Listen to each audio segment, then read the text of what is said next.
The Basic Bond Book 2nd edition. This book is dedicated to the memory of John J. Jack Curtin, Jr., who tirelessly gave of himself to the surety industry as an advocate, an educator, and a leader. Acknowledgements. The Basic Bond Book provides an overview of contract surety bonding. This publication is intended to be a resource for contractors, architects, engineers, educators, project owners and others involved with the construction process. The Basic Bond Book is a joint publication of the Associated General Contractors of America, AGC, and the National Association of Surety Bond Producers, NASP, and this revised edition is a project of the NASP Professional Development Committee. The principal author of the first edition was the late John J. Curtin, Jr. Other contributors to the first edition were Denton R. Hammond, Daniel D. Waldorf, and the law firm of Ernst Röhm Drest. Primary contributors to the second edition of this book were Earl Benton,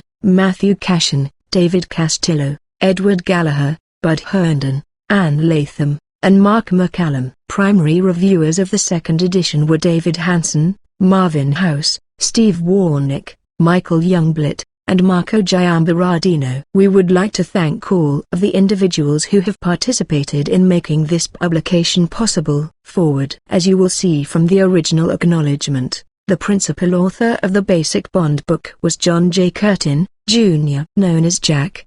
He was also the leader of this book's revision project. Jack's long-term and continual involvement with the National Association of Surety Bond Producers, NASP, specifically its governmental affairs efforts, educational initiatives and as a past president, created a loyal group of people that could be called admirers, former students, and co-teachers, but most importantly, friends. There are those that have passion for what they do, perform above all expectations in their endeavors and relish the accolades that come with the recognition. Then there are those that have passion, achieve beyond their expectations, yet shun the accolades that come with it, and in the midst of it all, touch everyone's life they come in contact with in a profound way. This was Jack Curtin. Many of us can point to the beginning of our involvement with NASP to the time when we met Jack. Jack completed the revision's rough draft just before he passed away on September 20, 2008, culminating a project of passion, bringing the Basic Bond Book forward,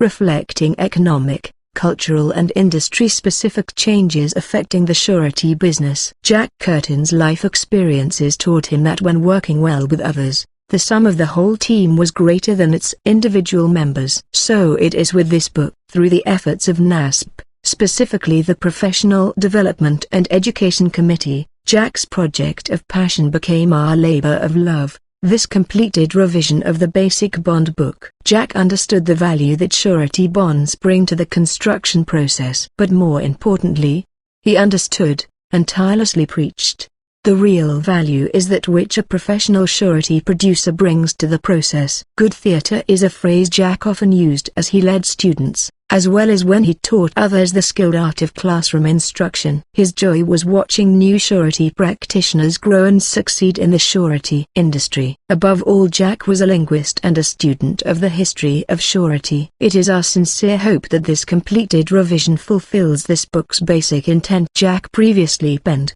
simplifying some of the mysteries of this business we've come to know as the mistress of surety. With this completed revision, it is our desire that Jack's words and teachings will live for generations to come. NASP Professional Development and Education Committee. Chapter 1. What is surety? The concept of surety is in fact an ancient one and encompasses all of the elements in Webster's dictionary definition.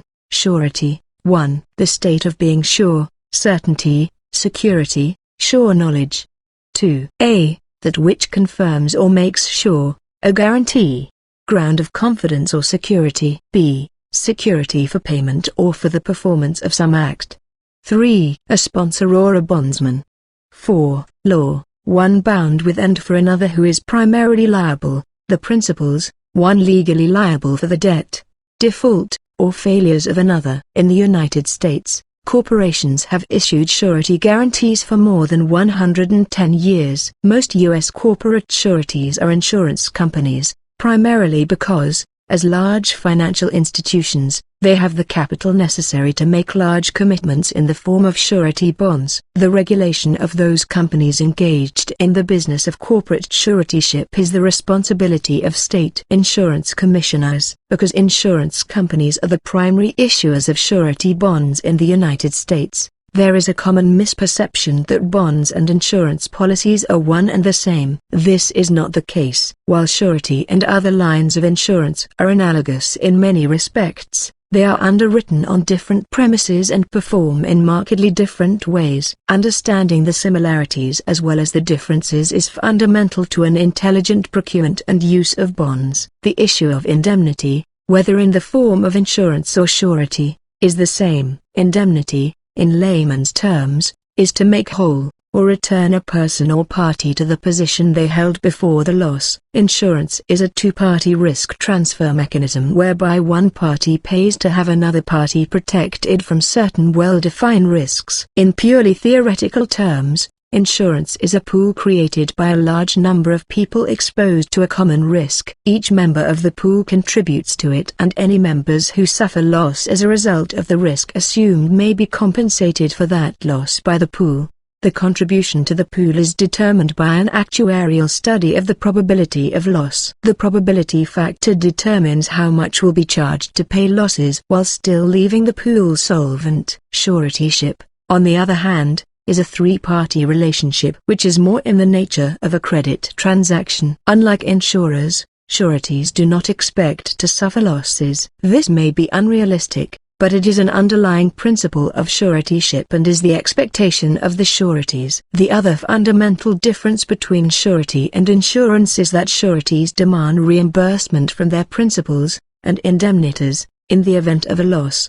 The indemnification of the owners or third parties is a key component of the surety transaction. In theory, the only time a surety will pay on a loss is when the contractor does not do what it promised via contractual obligations. Surety is also a risk transfer device in that the bearer of the risk, in a construction context, the person or entity commissioning and paying for the project, desires to be relieved of risk associated with the failure of a contractor to perform its obligations. Because the contractor may not be able to credibly assure an owner that the contractor will not fail and will indeed perform its contractual obligations, the owner turns to a third party who can give adequate assurance of performance. The third party, the surety, must be financially viable if its assurance or bond is to be considered credible. This is the primary reason why the business of corporate surety has fallen to the insurance industry. To some extent, there is an element of certitude as to the probability of loss in surety just as there is in insurance. The history of surety over the years has clearly demonstrated that the probability of the incidence of contractor failure is predictable within a certain range.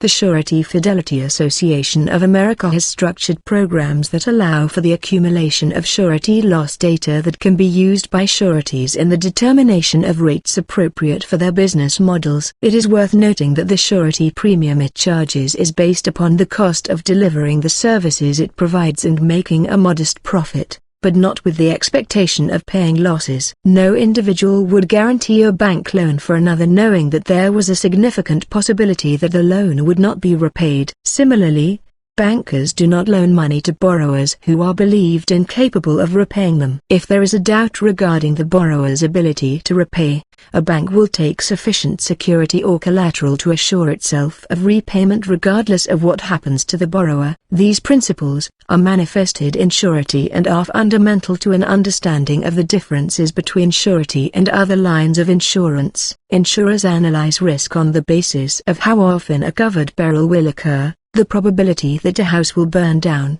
a car will be in an accident or stolen, a worker will be injured, or a lawsuit will take place. The surety analysis is focused on the conclusion that it can reasonably guarantee that its principal will be able to perform its contractual obligations. Once the risk of failure has been transferred to surety by the requirement that a contractor be bonded, the surety becomes a risk sharer. By agreeing to accept a contract for a specific construction project, the contractor, or principal on the bond, assumes various financial and legal risks inherent in that contract. The surety, after doing its underwriting, determines that the risks being assumed by the contractor are within the capabilities of the contractor, and issues its bond stating that, if the contractor cannot fulfill its contractual obligations, assuming all contractual obligations owed to the contractor have been met, the surety will do so. Having made such a judgment and having issued its bond, the surety fully expects the contractor to be successful. This is why one often hears that a surety is supposed to be loss-free. In theory it is. But theory does not take into account uncontrollable events such as the oil embargo of the 1970s, recessions, or government budget deficits that result in a lack of funding for construction. Nor does the theory of surety allow for management failure on the part of the contractor, inexperienced or uninformed judgments by analysts or underwriters, or the inevitable human error. At the outset it was indicated that the concept of surety is ancient, one entity guaranteeing the obligations of another to a third party. In the United States, surety became a business in the mid-1880s. In 1894 the Congress of the United States passed the Hurd Act, which codified the requirement for surety on U.S. government contracts and institutionalized the business of surety. The Hurd Act was revised in 1935 by the Miller Act. The Miller Act was intended to make sure bidders on government work were qualified to do the work and that the taxpayers of the United States would get what they were paying for, a construction project done in accordance with the plans and specifications. In addition, the Act assured that those providing labor and materials to the contractor would receive what they were owed, as law precludes them from placing a lien on federal funds or property to secure payments. The passage of the Miller Act prompted the passage of similar laws in all the states to achieve the same ends on state-funded construction projects. In the private sector of construction there is no mandate for the use of bonds, although governments require bonds for those commissioning private construction projects as well as for those who fund them. The private sector, however, is more attuned to taking risk than government. Therefore, the rule that governs the requirement of bonds in the private sector is the prudent man rule. The banking crisis of the 1990s will undoubtedly redefine the prudent man rule, and the economic concerns of the early 21st century should reinforce this rule as it relates to the use of surety in private construction. This should increase bond requirements on private projects, which had already grown significantly through the 1980s. The measure of the value of surety lies in two areas. The first measure is in the avoidance of loss. Surety, done correctly, should result in projects consistently completed and all bills paid. From an economic standpoint, the other measure of surety value, and to some, the more significant, is what is paid out under a bond, whether the loss to the surety was caused by the failure of the contractor or an error in judgment on the part of the underwriter. From the mid-1980s to early 2000s, sureties paid out billions in losses. Had those monies not been paid by sureties, these costs would have been borne by taxpayers, laborers, subcontractors, material suppliers, and their dependents and families. What is a surety bond? In technical terms, what is a bond? A surety bond is a promise to be liable for the debt, default or failure of another. Contract surety bonds are three-party instruments by which one party, surety, guarantees or promises a second party, obligee, the successful performance of a contract by a third party, principal. As a practical matter, a bond is also an instrument of pre-qualification, representing that the principal has been examined by the surety and found to be qualified to complete the obligation. The functions of the bond shall be discussed in some detail after some basic terms are defined. The obligee is the entity or individual to whom the bond is given. In construction this usually is the project owner. The obligee also can be a general contractor that has taken the precaution of bonding its subcontractors. The surety is the financial institution, entity or individual giving the bond or guarantee. The principal on a bond is the person or entity on whose behalf the bond is given. It is the principal's obligation or undertaking that is being guaranteed by the surety. A surety bond is only as good as the surety issuing it. A surety that is not itself financially sound cannot add to the credit standing of its principal. Surety is regulated as a type of insurance, and to some extent an owner, contractor or subcontractor can depend on the state insurance departments and the United States Department of the Treasury to perform financial due diligence. There are also several private organizations, most prominently AM Best Company, that issue financial ratings of insurers. Although the bond is normally legitimate, a prudent owner, contractor or subcontractor should take steps to assure that the bond will, in fact, provide the promised protection. Corporate sureties. Regulated insurance companies write the vast majority of surety bonds. Contractors and subcontractors should check with the insurance department of the state where the bond is issued to verify that the surety company is authorized to write surety bonds. Surety companies wishing to write Miller Act bonds on federal construction projects must possess a certificate of authority from the U.S. Department of the Treasury. A list of surety companies approved to write bonds to the United States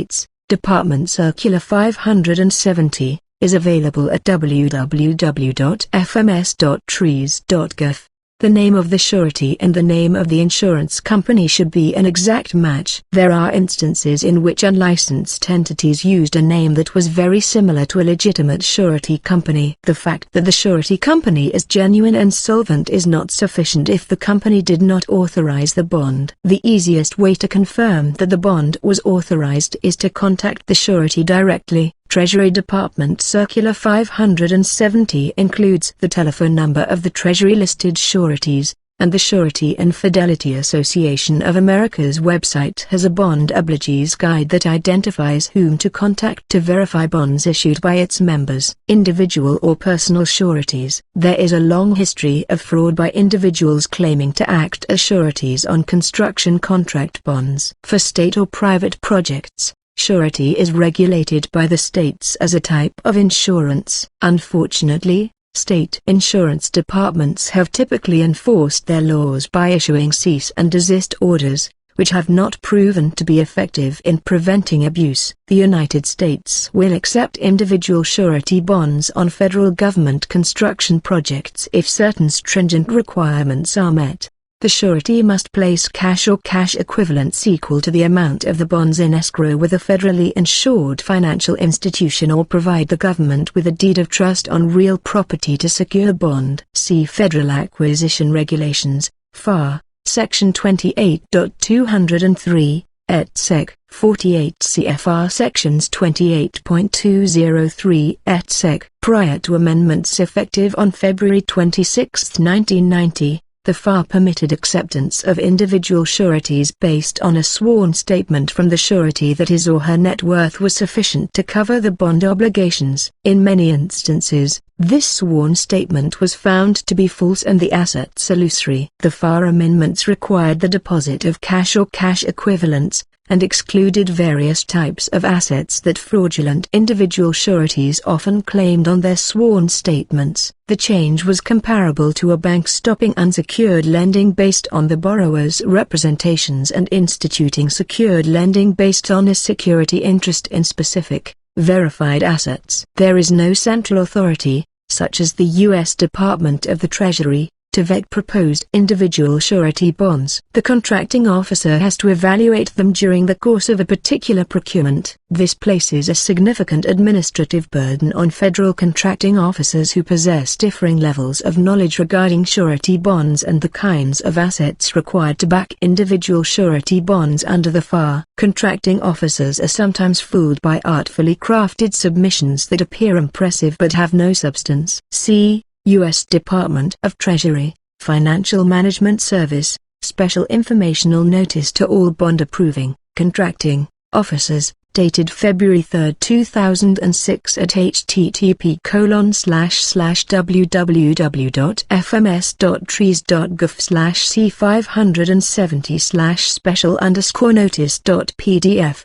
An owner or prime contractor tendered a bid or performance bond, or a subcontractor or supplier asked to provide labor or material in reliance on a payment bond, should not assume that someone else has done its due diligence. Anyone relying on a bond should obtain a copy and verify that there is a legitimate surety that will be financially responsible. If the surety is not a regulated insurer, the assets pledged to back the bond should be verified. An attorney can help check on any criminal record, bankruptcies, or cease and desist orders issued against the purported surety. Kinds of contract bonds. The majority of bonds given by a surety in conjunction with construction projects are bid bonds, performance bonds, and labor and material payment bonds. These types of bonds are generally referred to as contract surety bonds. They can be separate instruments or combined into one or two instruments. A bid bond is provided as the basic instrument of pre-qualification. Pre-qualification in this context means that the surety has investigated the contractor sufficiently to be convinced that it can safely issue a bid bond on a given project.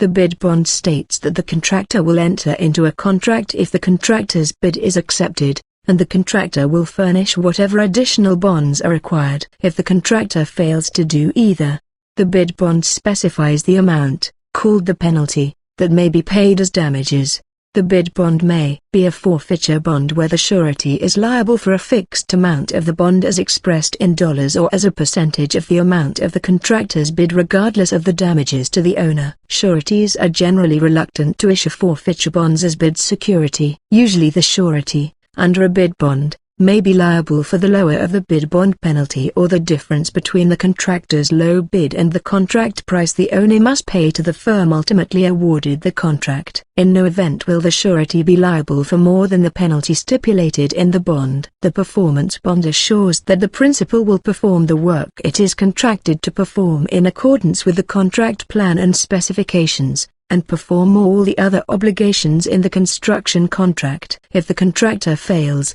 the owner has a right of action against the surety to secure completion of the project and enforce the owner's rights under the contract. The payment bond assures that certain suppliers of labor and material on the project will be paid subject to restrictions and limitations imposed by statute, the contract or the bond. There are other bonds that can be required in the context of construction, but for our purposes discussion will first be limited to these three types. Pre-qualification. In the public sector, bonds are required by federal, state, county and municipal governments for purposes of pre-qualification, and to assure successful completion of public construction contracts. With open competitive bidding on government projects, some method of screening out unqualified contractors must be used. Many government agencies attempt to pre-qualify contractors by the use of various formulas or methods. Some government agencies employ a dual system of in-house pre-qualification and a bid bond requirement for individual projects. Some use certified or cashier's checks as bid security and some use bid bonds exclusively as bid security. Regardless of the method used,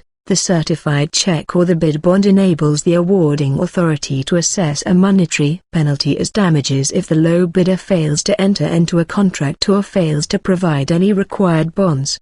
The pre-qualifying of contractors directly by government agencies is limited because the government's analysis must be driven more by quantitative rather than qualitative factors. Every aspect of governmental pre-qualification must be numerically defensible so that the government agency being charged with the responsibility is not left open to a challenge on the basis of favoritism, or worse.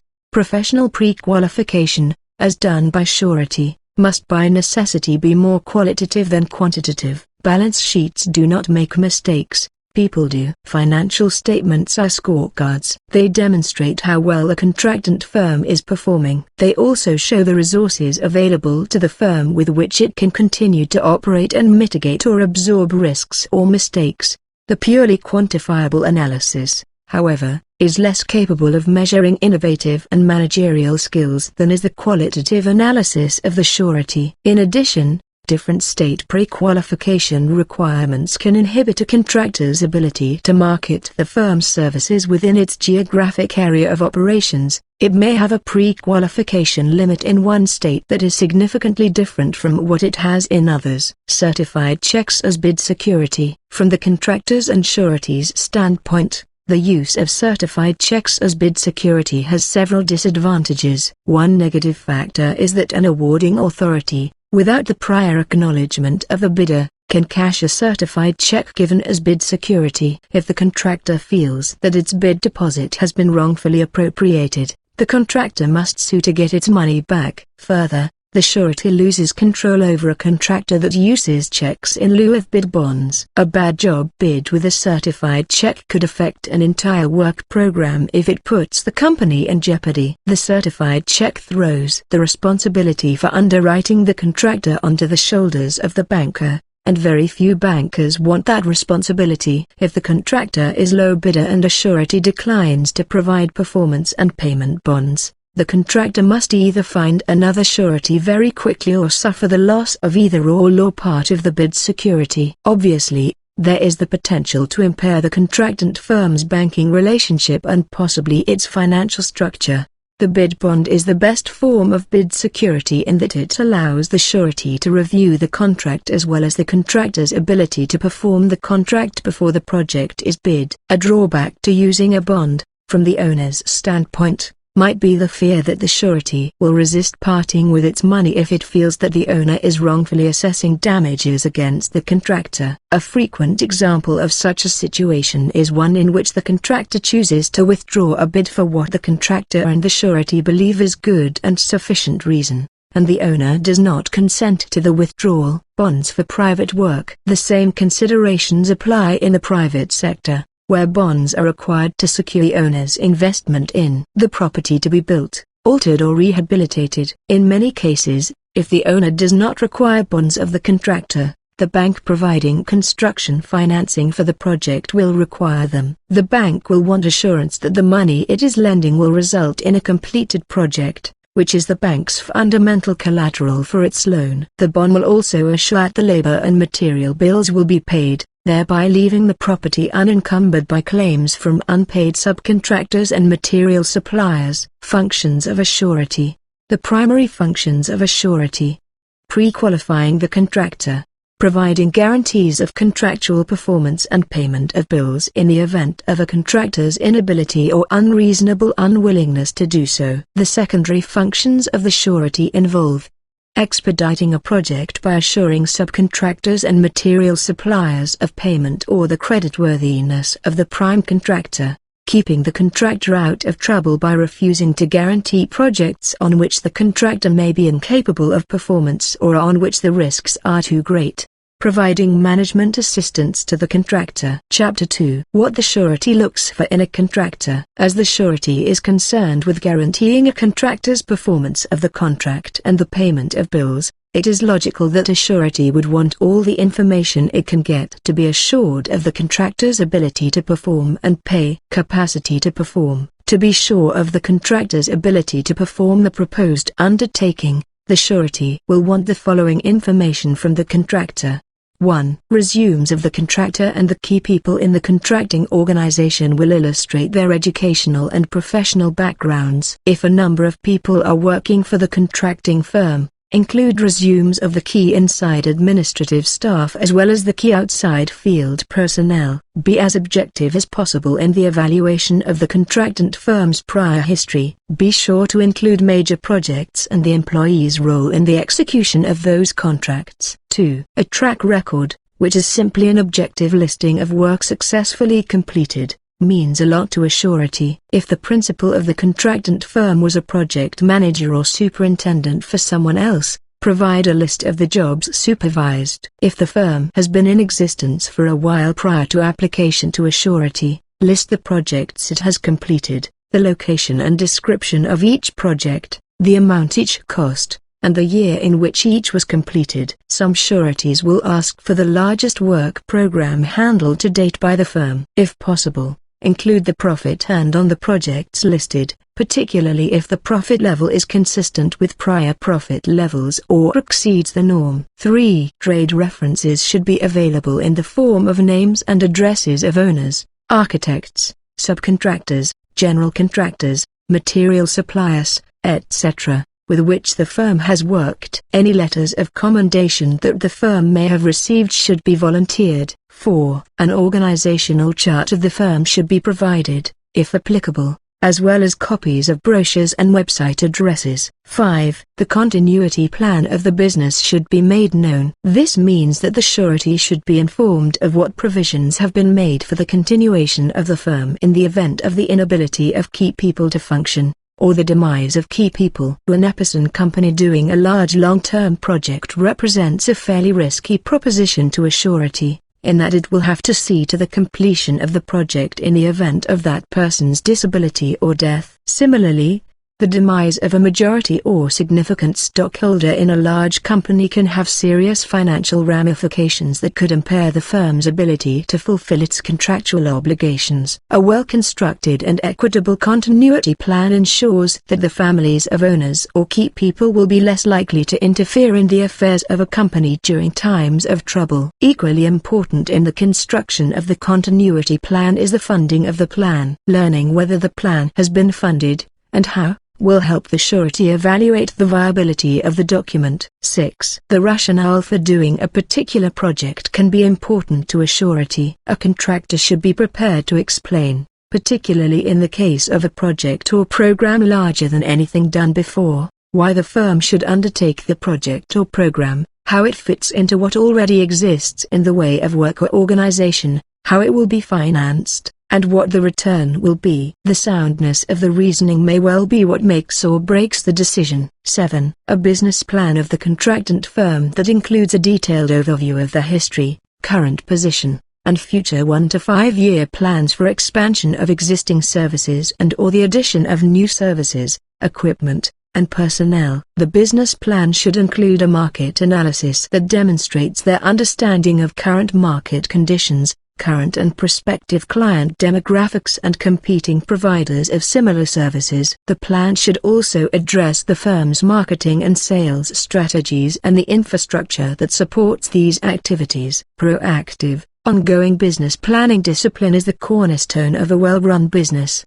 The objective of furnishing all the above information is to show the surety that a contractor has the ability to manage as well as construct. It demonstrates the capabilities of the contracting firm, the experience of its people and their ability to do the business of construction. It also provides a benchmark by which to judge the firm's ability to execute its plans, and is a means by which to forecast the firm's future success. Sufficient financial strength. Financial strength is perhaps the most complex aspect of the contractor-surety relationship. It was stated earlier that the payment of bills is a primary function of a surety's guarantee. It is also where the primary losses originate. The losses originate because the performers do not get paid. It takes money to make sure that all subcontractors, laborers and material suppliers get paid, to start up a job, to carry a company over a period in which there might be a dispute with an owner or a downturn in the economy, to pay for changes ordered but for which a price adjustment is not yet agreed upon,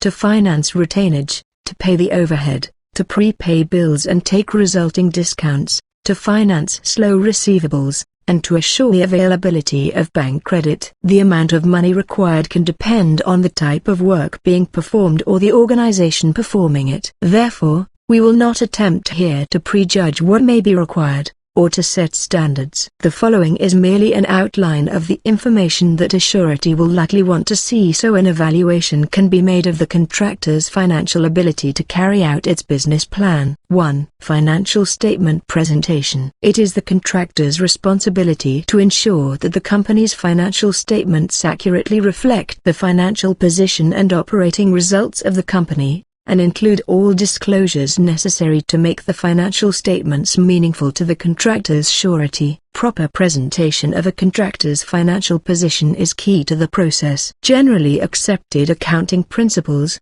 GAAP, requires several basic financial statements for profit-making companies in all industries. Balance sheet, statement of earnings, statement of changes in owner's equity, or, in the case of a corporation, stockholders' equity, statement of cash flow, or changes in cash flow, notes on the financial statements. However, sureties generally require several additional schedules along with the contractor's financial statements in order to help them assess the financial strength and management controls of the company. These are contract schedules, summary of contract earnings, completed contracts, contracts in progress, the schedule detailing unallocated indirect costs, the schedule presenting the company's general and administrative expenses.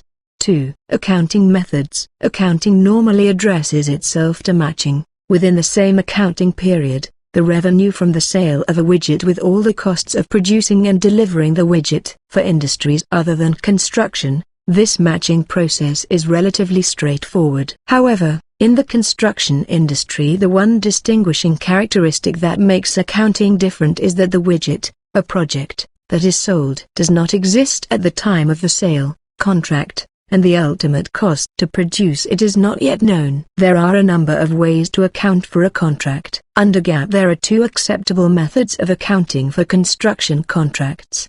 Completed contract, percentage of completion. Completed contract method. The completed contract method is primarily used for tax reporting for small contractors. The method accounts for a contract when it is completed, that is, all revenue, contract billings, and costs are recognized in the statement of income when the contract is completed. Although the completed contract method is acceptable for reporting contract revenues and expenses on financial statements under certain circumstances, the percentage of completion method is preferred by the American Institute of Certified Public Accountants, AICPA. Percentage of completion is also the method favored by most sureties, because it focuses on the most current economic activity of the contractor. Percentage of completion method. The percentage of completion method recognizes revenue and cost throughout the life of each contract, based on a periodic measurement of progress. In the simplest sense, a ratio.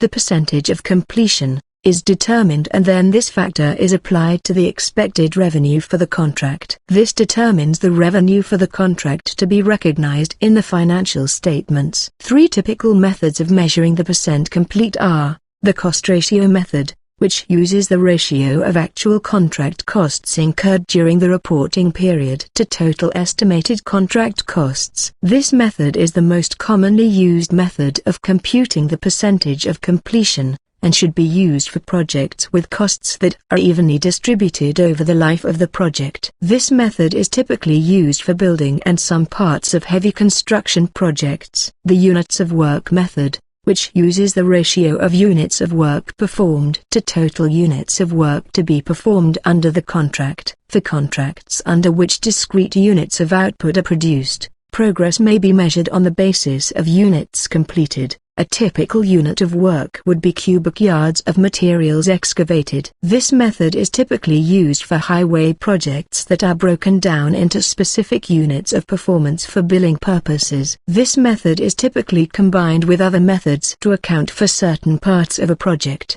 such as the excavation and landfill portion of a hydroelectric dam project. The effort expended method uses the ratio of some measure of the work input during the reporting period, such as labor hours, labor cost, machine hours or material quantities, to the units of that measure of work required to complete the contract. The use of this method assumes that profits on the contract are derived from the contractor's efforts rather than from the acquisition of materials or other tangible items. It is typically used for fee contracts. Many other techniques will be found in practice, including combinations of the above, or the application of one or more of these methods to different elements of the same contract, even with differing rates of gross profit between elements. The preferable method depends on the situation surrounding each project. However, the most widely accepted and easiest method to understand is the cost ratio method. Unacceptable methods. Two other methods, the cash basis and the accrual basis, are not generally accepted methods of financial reporting for contractors. The cash basis of reporting does not result in a meaningful measure of gross profit. To the extent that a contractor successfully accelerates billings and cash collections and delays cash disbursements, the cash method distorts actual performance. The accrual method also produces a distorted gross profit figure, because billings that are not a measure of contract performance are considered revenue. While these two methods are not acceptable for financial reporting, they may be used for tax determination under certain circumstances. Contractors frequently use one accounting method for financial statements and a different method for tax reporting. 3. What the CPA's involvement means. The quality of the Certified Public Accountant, CPA, and the degree of involvement with the financial statements is critical to obtaining the optimum level of surety bonding. A contractor should seek a CPA who knows the construction industry and the peculiarities of construction accounting. The CPA firm that handles 3 convenience stores and a widget manufacturer may not have any knowledge of the construction industry and will be of questionable value to the contractor and to the surety. Many CPAs that are knowledgeable about the industry are active members of construction industry trade associations and have several contracting firm clients. Service levels. Privately owned companies may choose from among 3 different levels of financial services. Each offers a different degree of assurance from the independent certified public accountant. Here are the choices available. Financial statement audits provide the highest degree of assurance for sureties. The independent certified public accounting firm expresses an opinion on the conformity of the financial statements with GAAP and provides assurance that the underlying data has been tested. The tests are extensive, and usually require outside verification of balances with owners, clients, and suppliers. This opinion can be expressed only by CPAs certified in the respective state or territory. Financial statement reviews provide a significantly lower degree of assurance than audits. During a review, the CPA firm makes inquiries of management, but requires no outside substantiation of the answers. The CPA may perform some analytical procedures that enable the firm to express limited assurance that it is not aware of any material changes needed for the financial statements to be in conformity with GAAP. Financial statement compilations provide no assurance. Generally, the compilation is not acceptable to the surety company. The CPA firm or public accountant assists in preparing the financial statements, but is not obliged to make inquiries unless it observes an obvious error or lack of disclosure, etc. Therefore, the firm gives no assurance as to whether the financial statements meet any of the professional standards. 4. Surety analysis of a contractor's financial position. The analysis of the contractor's financial position is an involved process that encompasses all the information gathered by the surety. The primary focus is on their financial statements. Here are some of the most common analytical techniques used by sureties. Detailed review of financial statements and footnotes, analytical procedures, working capital, net worth, ratio analysis.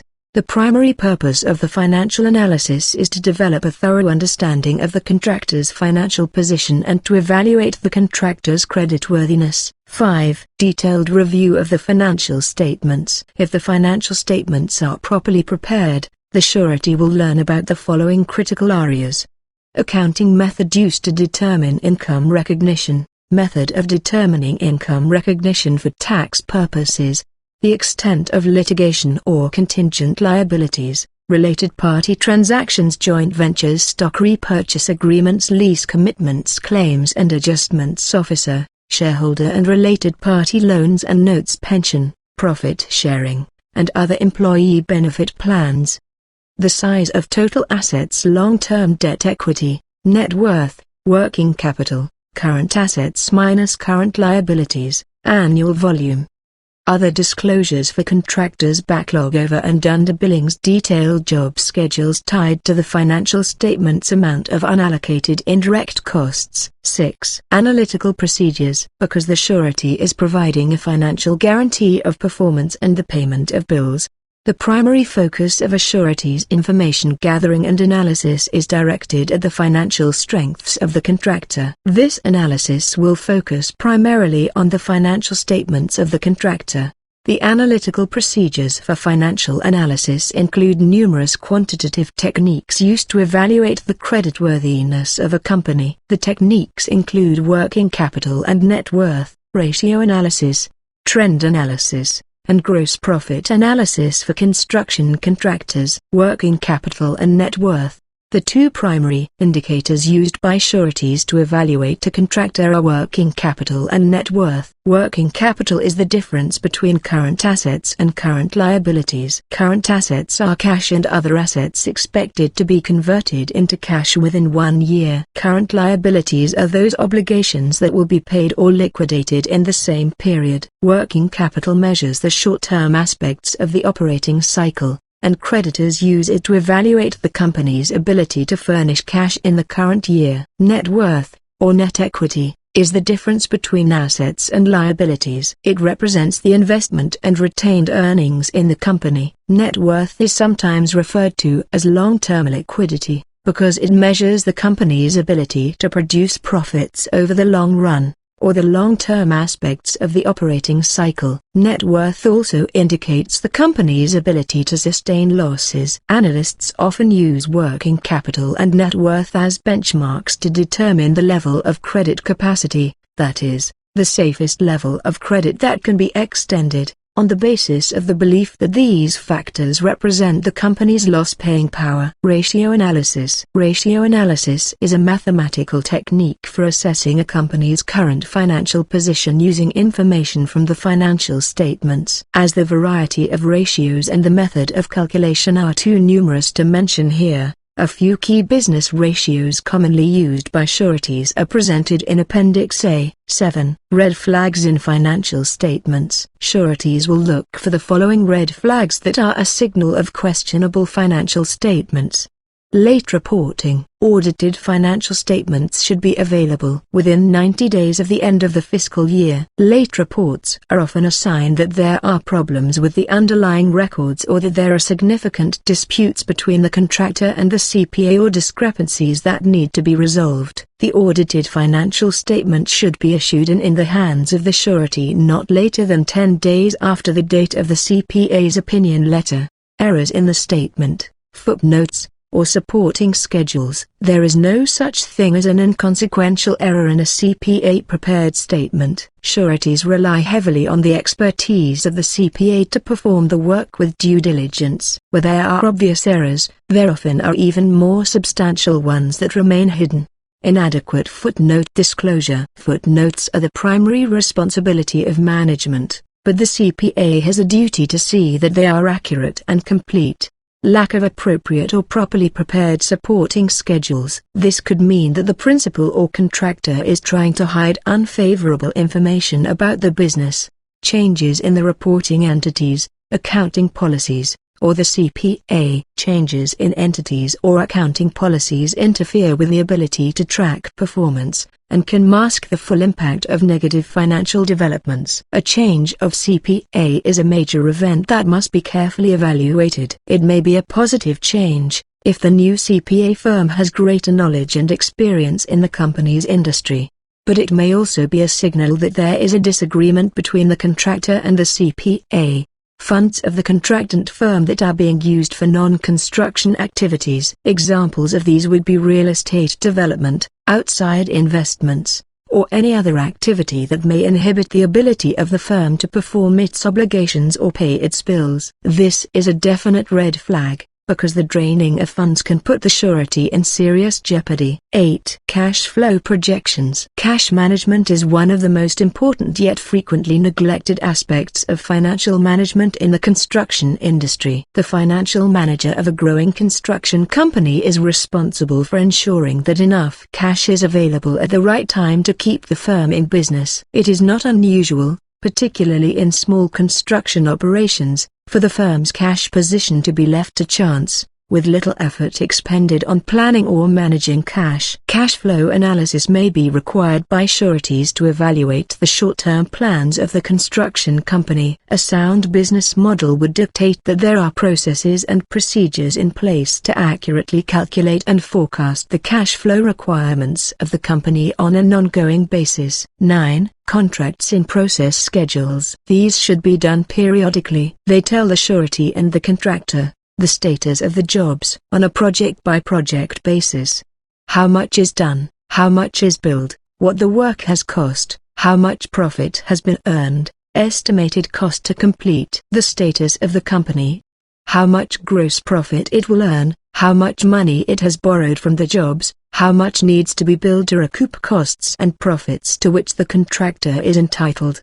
It should not be surprising if most discussions with the surety agent and company involve the contractor's finances and financial structure. This is quite normal, but it does tend to give a distorted picture of the surety's priorities. To keep the discussion in perspective, Think of it in the following way. All the elements of the contractor's case, except the contractor's finances, should represent a constant. The contractor's organization, track record, and approach to a job, once demonstrated, and not generally questioned with any frequency as long as the contractor's operations are consistent and there have been no significant changes in ownership or key personnel. When a material change is made, such as adding personnel with additional capabilities, initiating new data processing programs, or getting into a different type or area of construction, this information should be volunteered to the surety. So should any other significant change in the capabilities of the contractor or the manner in which the contractor conducts business. The contractor's financial situation fluctuates from day to day and from job to job, and consequently is the area subject to the greatest scrutiny from the surety, the bank, and even more important, from the contractor. When applying for the first bond and probably for subsequent bonds, it must be kept in mind that, once the surety is satisfied as to the ability to perform, it is going to look at the financial results of the contractor's performance and translate that into a decision on the firm's present and future ability to pay bills, finance additional undertakings, and accept or mitigate risk. Once again, the numbers are the scorecard that tells all parties how well the contractor is performing. 10. Cost records. These are extremely important, because without a good cost recording and bookkeeping system, a contractor does not know where its projects and its company stand financially. Because of the risks inherent in the construction business, it behooves every contractor, large or small, to have cost and bookkeeping systems adequate to account for the financial status of its jobs. Without these systems, the contractor is not really in control, and is subject to failure because of the inability to identify and rectify problems before they become too severe to correct.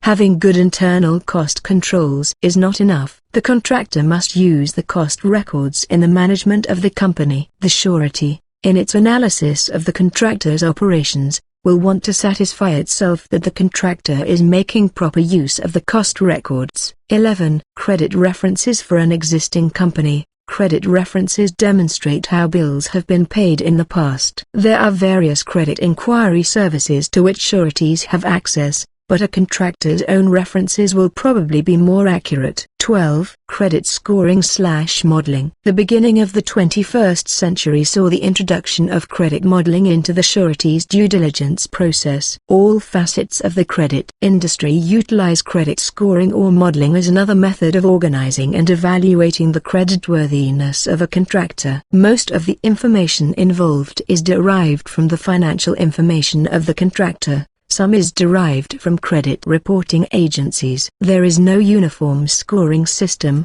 but there are very few sureties that have not adopted this as an evaluation tool. 13.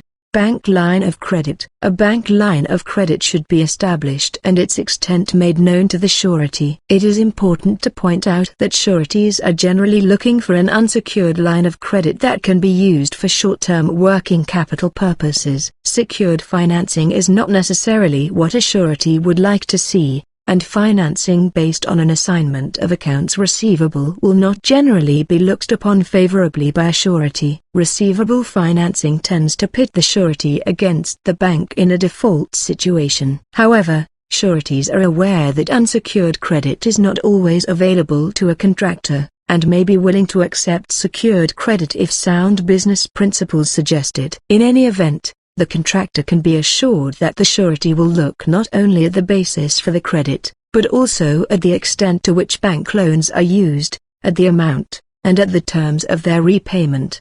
The surety wants the contractor to have a bank line of credit available, to augment working capital as well as to handle temporary cash flow needs. However, sureties tend to look less favorably at contractors who continually rely on heavy bank debt to finance their operations.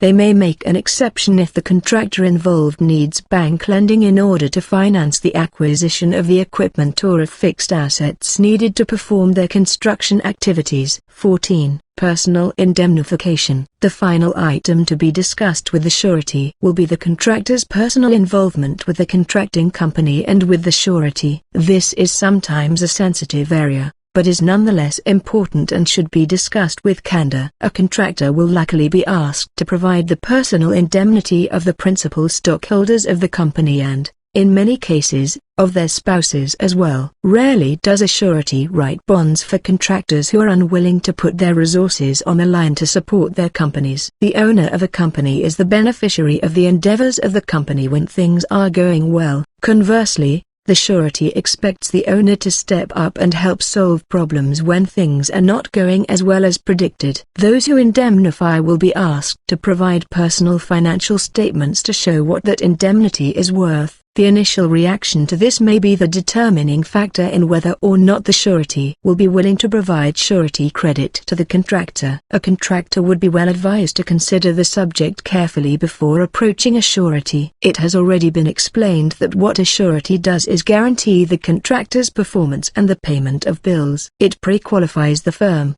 issues bonds and collects a fee. What the surety does not do is expect to be responsible for taking care of the contractor's obligations. The surety expects its contracting client to perform and to pay its bills. If it fails to do so, the surety expects the contractor to do what any honorable business person would do: use all available means, including any bank credit and personal funds, to complete the contractual obligation. The surety can advance its own funds, guarantee credit at a bank, or find someone else to complete the contract. But if the surety does this, it expects to be reimbursed for the monies expended on the contractor's behalf. The indemnity agreement is the vehicle used to assure reimbursement from the company that has failed, and from the principals of that company and any other third-party indemnitors that sign on behalf of the contractor. It also assures that those individuals will stand fast in the face of problems and use their talents and know-how to resolve any difficulties. This is important, because there have been numerous instances of people who have had no individual responsibility to a surety and have merely dumped a problem in the lap of the surety without attempting to offer any aid in solving it. They have walked away and left the surety financially responsible, a situation that generally makes the solution to the problem more difficult, more expensive, and not what the surety anticipated when it issued bonds in the first place. Given that the vast majority of construction companies are owned and operated by individuals or small groups of individual stockholders, the element of character, one of the 3 C's of credit analysis along with capital and capacity, becomes vitally important. The willingness of the contractor to stand behind his or her company and support it with personal assets can be a crucial consideration to a surety. In short, if the owners of a construction firm are unwilling to back the firm with their personal guarantee, the surety may reasonably question why it should assume an obligation that the owners are not personally willing to assume. It should be noted that personal indemnity does not have to be unlimited. Indemnitors can agree to a specified amount of indemnity, or can exempt certain property from the scope of the indemnity agreement. Chapter 3: Miscellaneous Bonds. A surety company can guarantee various types of obligations. For example, any state or jurisdiction can require bonds guaranteeing the fulfillment of the terms of a license or permit. Therefore, one can expect bond requirements in almost any situation. Theoretically, bonds can be written to guarantee any obligation to which 2 parties can agree. However, the most common bonds associated with construction projects, other than bid bonds, performance bonds and payment bonds, are discussed below. Maintenance bonds. Most contracts call for the contractor to keep a project free of defects in materials and workmanship for a period of 1 year from the time of substantial completion or acceptance of the project. As this requirement is considered a normal part of a contract, it is expected and is guaranteed by the performance bond at no charge. Some owners will require an instrument separate from the performance bond to cover a 1-year contractual maintenance provision, but such an instrument is generally redundant. Maintenance bonds covering a period greater than 1 year, or the scope of which exceeds defects in labor or materials, can create a problem for the surety and may be difficult to obtain. Such bonds will bear an annual premium charge, Case law has caused many contractors and their attorneys to be exceedingly cautious about any language in a contract that may expand or alter warranty obligations. Language containing the word warrants can make a contractor liable for any failure of that to which the word warrant may be made to apply. Lien bonds.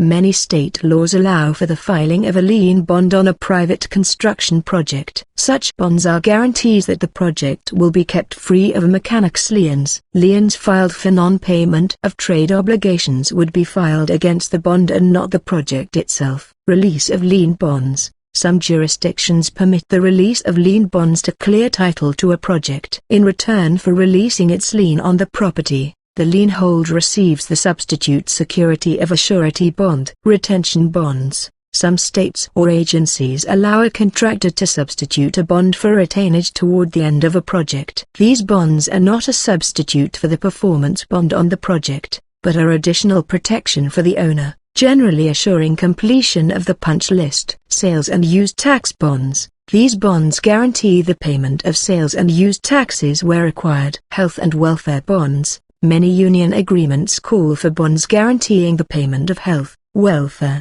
pension, and vacation funds, and in some cases, up to a defined limit, even wages. Subdivision bonds. These bonds guarantee to governmental entities that a subdivider will put in roads and utilities in accordance with plans approved by the local engineer. Unless a contractor has obtained its surety agent's approval, it should not sign a contract with a private owner that obligates the contractor to provide a completion bond to a governmental body for installation of public improvements. A completion bond guarantees a contractor's performance, without any corresponding obligation for the project owner or obligee to pay the contractor for the work performed. Chapter 4. Construction procurement and the role of those involved. The role of the owner. We have discussed at some length the sureties and the contractor's functions, but yet to be addressed are the role and obligation of the owner, or obligee. Many owners believe that, because they have pre-qualified and bonded their contractor, they have done all they must. Of course the owner must fulfill the applicable terms and conditions of the contract, but there are other specific obligations that must be fulfilled. A primary obligation of the owner is to provide complete and detailed plans and specifications. If there is any aspect of the construction process that is most likely to create problems, disputes and animosities, it is in the failure to provide complete and clearly understandable plans and specifications. When services are procured on the traditional design bid-build model, the plans and specifications should tell exactly what the contractor is expected to do, where the contractor is to do it, and what standards are to be met. This will be discussed in greater detail later in this chapter. Regardless of the construction services procurement method, a key responsibility of the owner is to pay the contractor on a timely basis. On a government-funded job, this means securing an adequate appropriation in advance and hopefully minimizing the red tape in handling requisitions. On a private project, it means having sufficient funds available through a lender, an escrow account, or surplus to be able to pay all approved requisitions as rendered. Failure to pay a contractor what is due can create a cash flow problem at every level of a job and impair its progress significantly, if not prohibit its completion. Failure to pay is also a material breach of contract, which may expose the owner to damages. Finally, the owner is expected to furnish the site on which the work is to be performed, in a condition consistent with that set forth in the plans and specifications. Failure to provide these items, or any other obligation contained in the contract, can result in a stoppage or serious delay in the work or the actual selection of the contractor. It also can delay execution of a construction contract, with obvious economic consequences to all parties concerned. Furthermore, disputes can arise over extras and changes, which can drive the price of a project well beyond its projected levels. The result can be acrimony that can be settled only by often expensive litigation or other dispute resolution methods. The role of the design professional/engineer or owner's representative. Traditionally, the best way an owner can fulfill its responsibilities in a design bid-build scenario is by retaining a responsible design professional, engineer.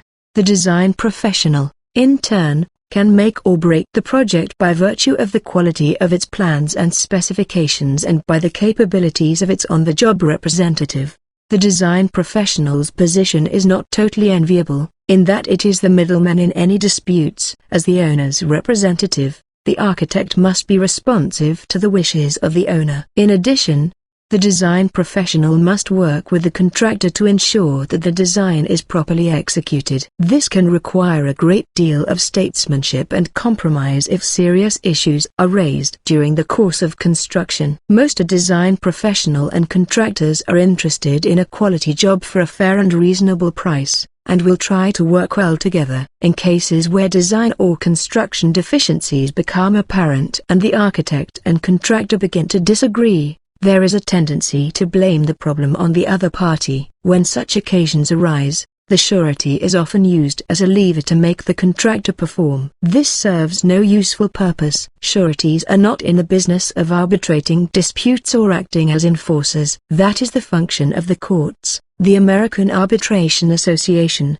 or other recognized mediation services. Harmony, or at least a reasonable working relationship among owner, design professional and contractor, is a must if a construction project is to be successfully completed without serious problems. The best way to ensure harmony is to write contracts, plans and specifications that not only show what must be done, but are free of ambiguity, and clear as to who is responsible for what. Sureties display a partiality to the design bid-build method because they can examine the prices of the bidders to ascertain the adequacy of the price of their client. If the price of their client is significantly low, usually in excess of 10% of the next price, the surety can demand an explanation of the difference, or even an independent engineer's estimate of the value of the work, before agreeing to provide final bonds. Construction management method of construction services. 1. Construction manager, CM, agency. Under this procurement scheme,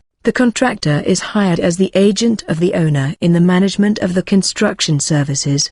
The design professional retains much of its traditional role in terms of plans and specifications. The construction manager has a contract with the owner to manage the subcontractors and material suppliers, but their contracts are directly with the owner. Each subcontractor has priced its trade. The CM works strictly on a fee and has no pricing risk on the job unless the project takes too long and the fee is inadequate to cover the CM's cost. 2. CM at risk. Under CM at risk, the owner first selects a design professional to determine the basic scope of the work and an estimate of cost. Once the design professional is selected, the owner issues a request for qualifications, RFQ, to a select list of contractors. Interested contractors respond to the RFQ and the owner selects those contractors from which it will solicit proposals for the project. Each contractor then submits a detailed proposal explaining the methods by which it proposes to do the work, its fee, its staff, and any other details deemed relevant. The proposals submitted are generally ranked and the CM is selected from those ranked highest. Once the CM is selected, the owner, the design professional and the CM collaborate on refining the scope of the work, issues of scheduling, final work toward completion of the design, and any constructability issues that may arise. The CM works with selected subcontractors to develop a line-item budget for the job. Once the plans and the budgets have reached the point where everyone is comfortable with the costs and the schedule, the CM negotiates a guaranteed maximum contract price, GMP, with the owner. The GMP contains a contingency depending on the status of the completion of the plans. The contract may also ultimately contain a shared savings clause in which the owner and the contractor agree to split whatever savings may accrue during the course of construction. This method of procurement is favored in the private sector and increasingly in the public sector. The primary benefit in its application is that the owner, the architect and the contractors are all involved in the development of the project and its key ingredients. This enhances communication and tends to reduce the variables inherent in construction. 3. Design-build. When an owner wants a project done in a fairly short period of time, it may adopt a design-build method by which teams, consisting of design professionals and contractors, pair up to both design and build a project. This method can save time, particularly if the design element is not overly complex or time-consuming. Under this method, the owner looks to only one point of contact, which is generally the contractor or a single-purpose entity established for the express purpose of executing the contract in question. The surety industry was initially reluctant to enthusiastically embrace this type of contract, for fear of having to assume responsibility for the design aspect of the job, something a surety is not well equipped to do. However, the surety and construction industry's experience with design-build has been favorable, leading to more widespread use of it. The development of the contractor's professional liability product has added to the comfort level of both contractors and sureties. This coverage is generally required when a design-build project is bonded. Bonding subcontractors. In all these construction methodologies, numerous subcontractors physically perform most of the work. Each subcontractor hired bears to the general contractor, GC, or construction manager, CM, for its portion of the work at risk similar to that which the GC or CM bears to the owner. No discussion of contract suretyship would be complete if it did not address the bonding of subcontractors by general contractors. This issue is widely misunderstood, evidenced by the fact that it is commonly referred to as double bonding. This phrase is used because it carries the connotation of bonding at least portions of a job twice, once by the GC, and again on those sections that are subcontracted and bonded. There is a further misconception that the bonding of a subcontractor automatically reduces the amount of work to be charged against a GC's bonding capacity. Neither concept is valid. The GC is held totally responsible for the performance of a contract by the owner that awarded the contract. The owner is not interested in subcontractor problems because it is paying the GC to oversee the performance of the subcontractors. In addition, the owner has bonds from the GC, guaranteeing that the GC will fulfill its obligations. All the responsibility for what the subcontractors do on a job and how they do it rests with the GC. But what guarantee does the GC have that its subcontractors will perform their work and pay their bills? Without a bond, it has nothing other than the subcontractors' reputations or its own knowledge of the subcontractors from previous jobs on which they worked together. If a subcontractor fails to do its work, it becomes the problem of the GC. If a subcontractor becomes insolvent or fails to pay its bills, that too becomes the responsibility of the GC. How then can the GC protect itself against the failure of a subcontractor? There are certain classic responses to that question, but each carries an element of risk. The GC can withhold payment from a subcontractor, but this may exacerbate a subcontractor's problem by impeding its cash flow. Put the subcontractor's employees on its own GC payroll, but the GC may not get the same productivity from them, and that may well increase the GC's direct costs. Also, this could cause the GC to unknowingly accept other liabilities of the subcontractor. Default the subcontractor and hire a successor, but at what cost in dollars and lost time?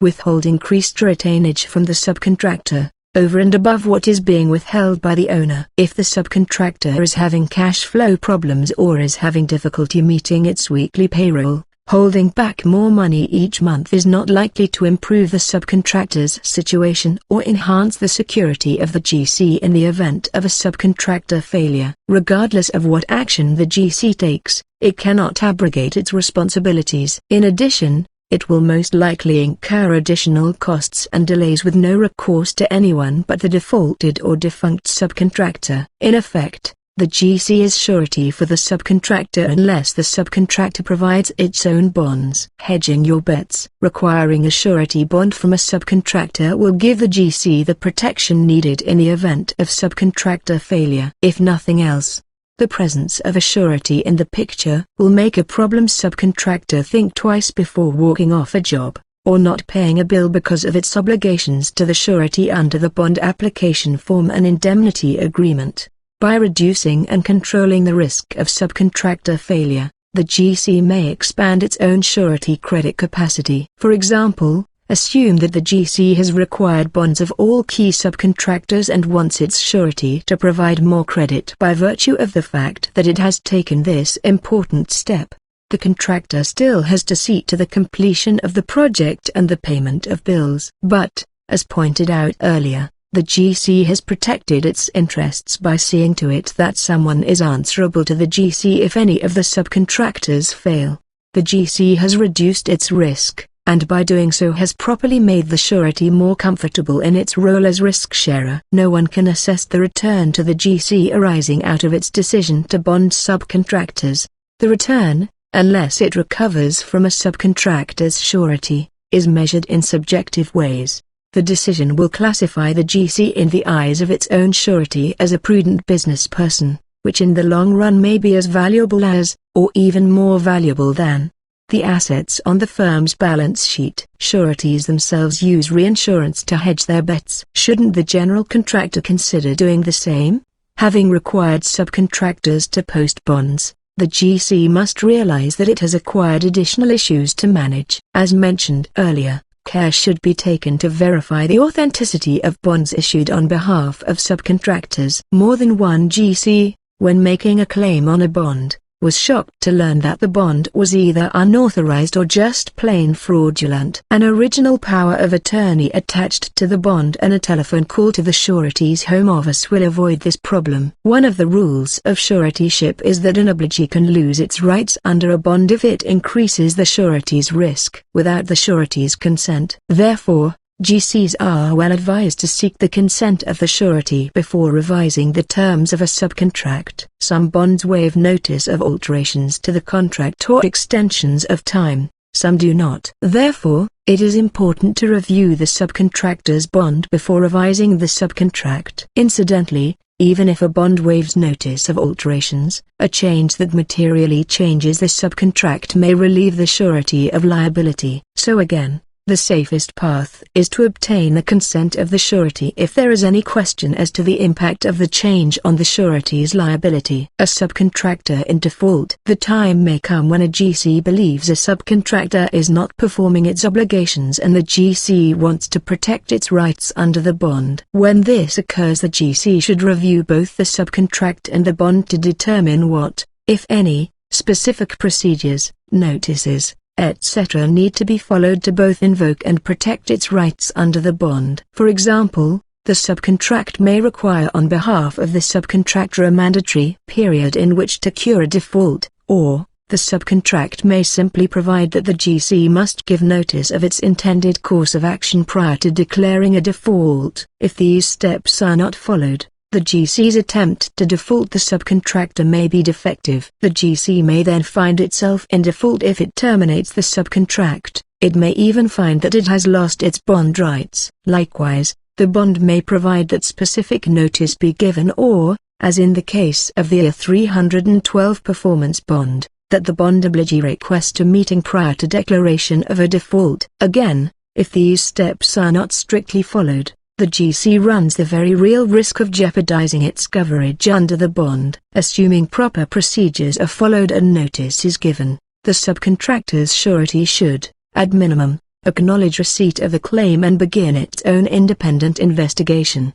The extent and urgency of the investigation will depend upon the circumstances of the situation. If a claim is more or less routine and not particularly urgent, the surety may begin its investigation by getting the subcontractor's side of the story. On the other hand, if the claim is large, serious and urgent, the surety may immediately deploy a team of claims people, construction consultants and accountants. The former is much more common than the latter. After the surety has been put on notice of the claim and the investigation begun, the GC will have a number of questions, such as, what happens to the job and can the GC continue working? The answer to these questions will depend on the circumstances of each project, so there are no blanket rules or advice that can be given ahead of time. Except for this, stay in close contact with the surety. It is critical to remember that, if the subcontractor has defaulted, any damages suffered by the GC will probably be recoverable from the surety. Therefore,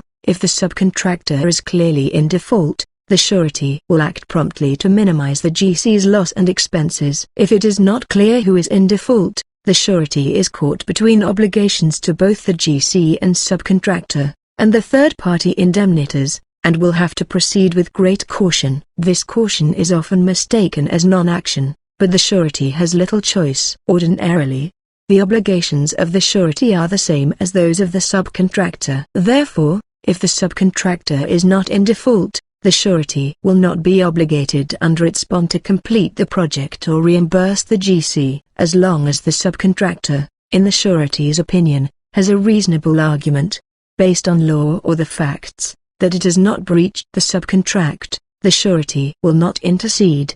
In such a case, the surety will await the outcome of the trial or other dispute resolution proceeding to determine its liability. If the subcontractor has voluntarily defaulted or is clearly in default, the surety's activities are those outlined in the next chapter. GCs often are not sure of their responsibilities when notified by lower-tier subcontractors and suppliers of non-payment. As with questions pertaining to a subcontractor's performance bond, questions pertaining to a subcontractor's payment bond should be brought immediately to the surety's attention before the GC takes any steps that affect the subcontractor, especially withholding payment. The surety should be given an opportunity to look into the situation. It should also be pointed out that trust fund or other laws may apply in the case of unpaid subcontractors and suppliers. In such cases, payment by the GC to the subcontractor may result in the GC being exposed to double payment for the same labor or material. GCs may also be subject to criminal prosecution for violation of trust fund laws. If there is any question as to the safest course of action,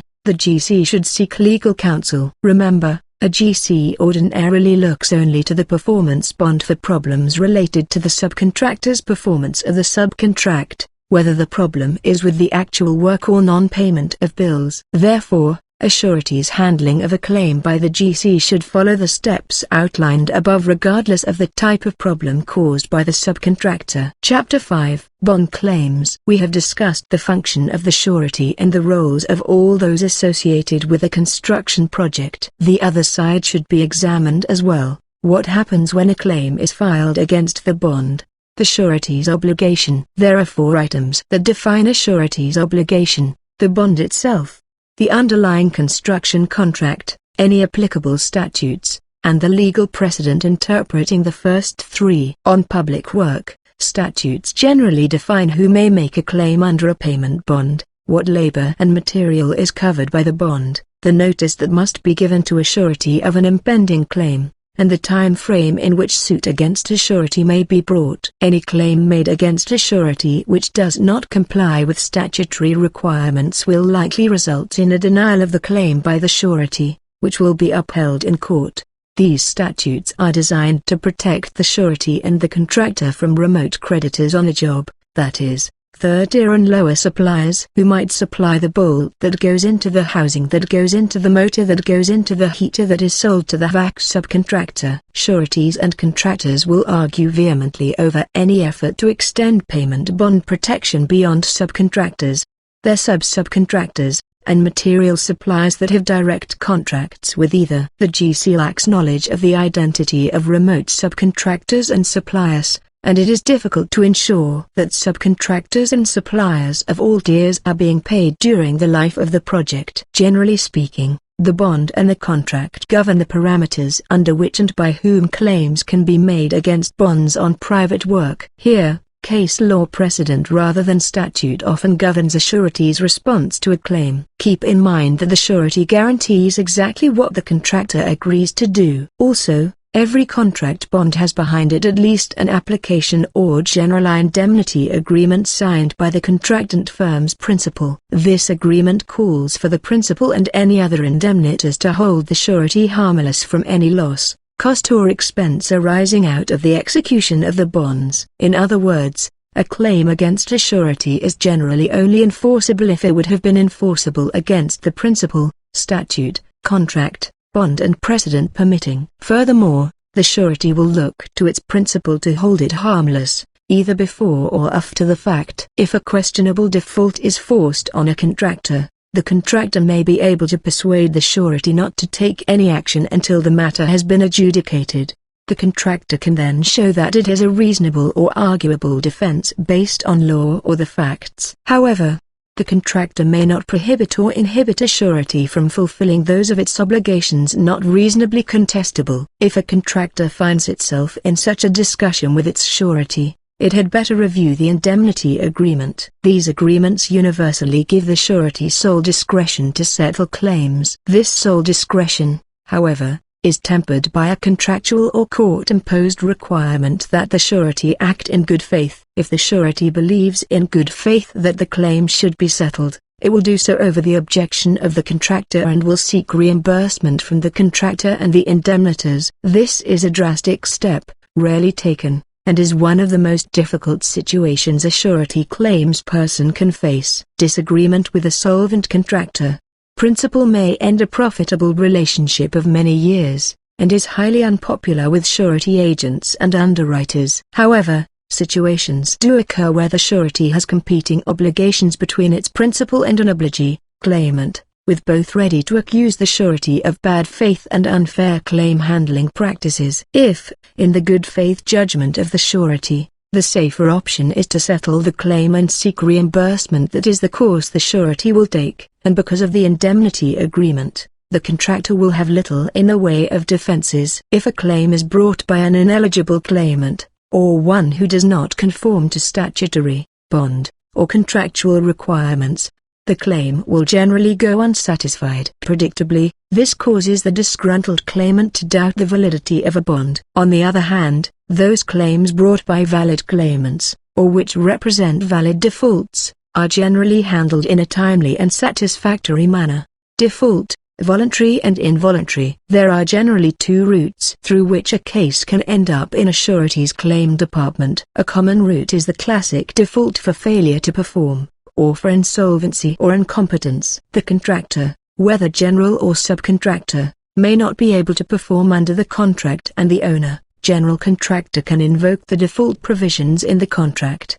The contractor may have run out of money and may be placed into receivership under state law, which constitutes grounds for default under most contracts. Note that under current federal bankruptcy law, a contractor cannot be declared in default simply because it has filed for bankruptcy. The project may be beyond the contractor's ability, or there may be other projects with problems that preclude the contractor from completing the project in question. Again, this could end in a default situation. The second route is the voluntary default, which rises when a contractor realizes that the firm is unable to continue, knowing that it is running out of money, is having cash flow problems, or is unable to continue for a variety of reasons. A contractor wisely calls in the surety with the idea of gaining its support. For purposes of discussion, these default methods will be labeled as involuntary, former, and voluntary, latter. Claim investigation. In either case, the first action of the surety is to investigate the facts and determine exactly what the problem is. There is an old saying to the effect that you cannot solve a problem if you can't define it. Therefore,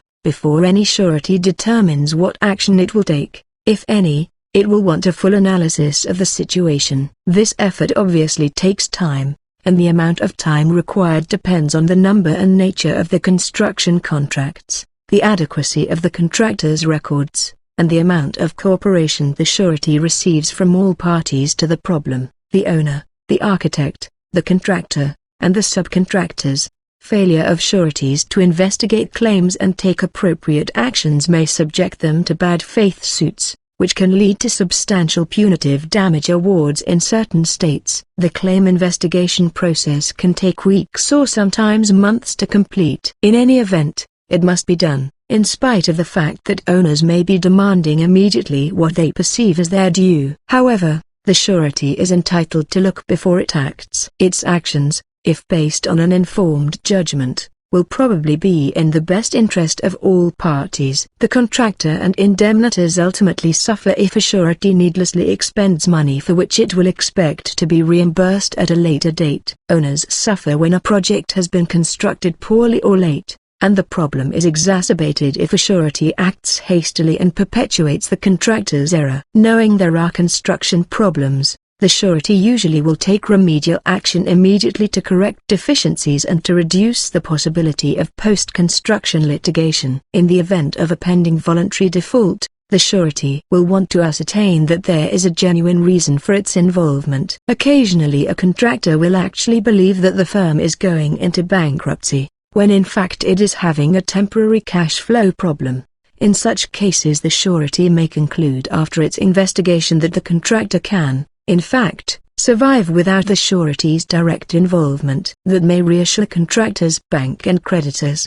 The surety may institute a system for maintaining job progress while reviewing and monitoring the payment of bills, but it will not have any financial involvement. On the other hand, the surety may perceive that a genuine problem exists and that it will be called upon to fulfill its obligations. In such cases, the first thing the surety must do is obtain a letter from its contractor principal, requesting its assistance. Without such a request, the surety, in the absence of a default by the owner, may be construed to be a volunteer, or worse, to have interfered with the principal's contract with the owner. This could void the surety's rights under the indemnity agreement and its subrogation rights, as well as expose the surety to damages. Once the surety has determined the scope of the problem and the extent of its responsibility, it will decide on the best method of solving the problem and fulfilling its responsibilities. The surety's options. Basically, depending on the factors previously mentioned, a surety has three options open to it to cure a default. 1. The surety can finance the contractor until all of its obligations are satisfied.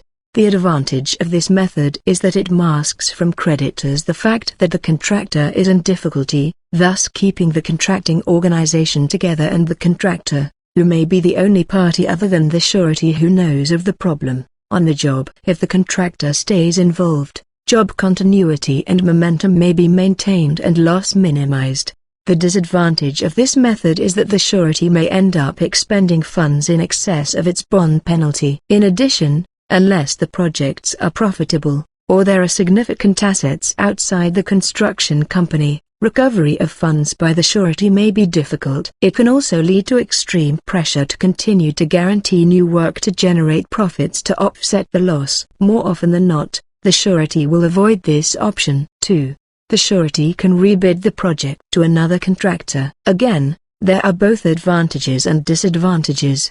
The loss can be reasonably well defined by virtue of the signing of a bonded contract with a new contractor. However, the surety runs the risk of alienating the original contractor. This, aside from making recovery difficult, can result in the loss of the original contractor's knowledge of the problems and intricacies of the project. Furthermore, the original contractor will be known as one who is having difficulties, possibly forcing the firm into bankruptcy, with all the problems that situation may cause. The surety also runs the risk of incurring a loss in excess of the penal sum of the bond. 3. The surety can let the owner finish the project and reimburse the owner up to the limit of the bond. This is called buying the bond back. Few owners will agree to this method, making it somewhat impractical. In addition, the surety loses control of the situation, but it will have precisely established its loss. Financing the contractor. If the surety decides to finance the contractor, it may do so through a direct advance of funds or by guaranteeing a loan from a bank. If the surety is using its own money, it will almost certainly insist upon control over the expenditure of funds. For example, the surety may insist that the money be deposited in a joint account over which it can maintain control. It may require that its funds be used exclusively for the payment of bills for which it is responsible under its payment bond. If the surety is guaranteeing a bank line of credit, it may require the same controls and restrictions on the money borrowed from the bank. Furthermore, the surety may insist that, when permitted by law, all requisitioned funds be paid jointly to the contractor and the surety. The surety is not going to proceed with the financing option on the basis of an uncontrolled blank check. In return for the use of a financing program, the surety will expect the contractant firm's owners and employees to cooperate and continue to run the jobs with as much diligence and care as they would if the surety were not involved. The principals of a construction firm may be called upon to use personal assets to help alleviate the financial problems of the company. The principals and the staff will be expected to follow through with claims, extras, disputes and litigation until they are all concluded. The contractor may find its new partner not to its liking from time to time. It must realize that the surety, by offering its assistance, is keeping the firm from being defaulted or possibly forced into bankruptcy. The contractor also retains a voice in the management of the firm and can use its expertise to minimize the ultimate loss for which it may be responsible. If the surety chooses to rebid the contract, or let the owner finish. The contractor has lost control over its destiny. It should realize that sometimes this may be in its best interest. Any surety is going to do what it considers most economically prudent. The surety will attempt to fulfill its obligations at the lowest price it can. In doing so, the surety, if successful, should complete the project with the lowest possible cost under the circumstances. Payment bond claims. When work has been physically completed, but bills remain unpaid, a different situation exists. These circumstances generally occur if a job is unprofitable or a contractor lacks sufficient funds to pay creditors. Such situations may be compounded by disputes between an owner and a contractor. The contractor may choose to complete the project under protest, rather than shutting it down.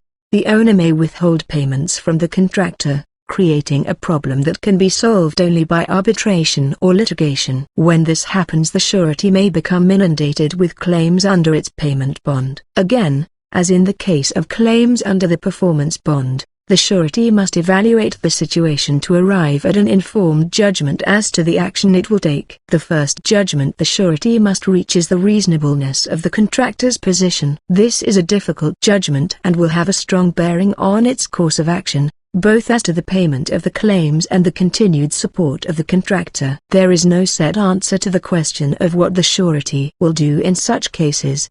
The surety's actions will be determined by the attitude and cooperation of the contractor, the merits of the claim, the dispute itself, and the laws of the state that governs the bond. In one recent case, a contractor wanted to fight the owner and let the subcontractors wait for their money. The surety had to convince the contractor that it was in everyone's best interest to settle as many claims as possible with the surety's funds. Their reasoning was that the litigation with the owner would take a long time. The claims of the subcontractors were valid for the most part, and litigation between the subcontractors and the contractor would be reduced. Finally, the contractor would control what was paid to whom and would, with a few exceptions, have to deal with only one major creditor, the surety. The bottom line is that the surety and the contractor must cooperate for their mutual benefit. However, everyone must understand that sureties are businesses, operated for the benefit of their shareholders. The decisions reached will be made as objectively as possible. A minimum of subjectivity and emotion will enter into the decision-making process. Chapter 6. Other services of a surety. Aside from collecting money in return for what seems a few pieces of signed paper, what does a surety do for the contractor? The term surety can apply both to the surety company staff and the surety agent. Working together, these two entities can do a lot for a contractor if it will let them. Of course, this presupposes that contractors is dealing with a surety company and a surety agency that understands the surety business and are professionals in the surety field. These professionals are going to question many of the contractor's business judgments and procedures. They are going to do all they can to see that a contractor remains profitable and liquid. They see a good cross-section of the construction industry and in most cases will have learned not only from their mistakes but also from the mistakes of others. If a contractor will let them share their knowledge, the contractor may travel a somewhat more conservative road than some competitors. The surety's advice is designed to keep a contractor solvent, and is therefore at least worth hearing, if not heeding. Internal controls. Sureties see more cost systems than a contractor and can advise as to what works and what doesn't. Professional references. Sureties know the accountants, lawyers and bankers who understand the business. Objective management advice. Sometimes emotions get in the way of good judgment. The surety, again with the idea of keeping a firm liquid and profitable, will generally give dispassionate, objective advice on any management decision a contractor is facing. Investigation. This service becomes very important if a contractor is involved in private construction. Many contractors have gone broke because they didn't ask where the money was coming from to fund private jobs. No surety worth its salt is going to make that mistake. It will insist on knowing the source and adequacy of funds before it will commit to a project. All a contractor has to say is, "My surety insists," and let the surety take it from there. Many sureties and their agents perform contract reviews for their clients. The purpose of such a review is to identify contract terms, general condition requirements, or anomalies in the specifications or bond forms that may be blatantly onerous, unacceptable or likely to add undue risk to the project. If the contractor is not able to negotiate unfavorable terms and conditions out of a contract, the surety may increase the contractor's leverage by refusing to bond contracts containing such terms and conditions. The following types of clauses are being used with greater frequency between owners and general contractors, and between general contractors, construction managers and subcontractors.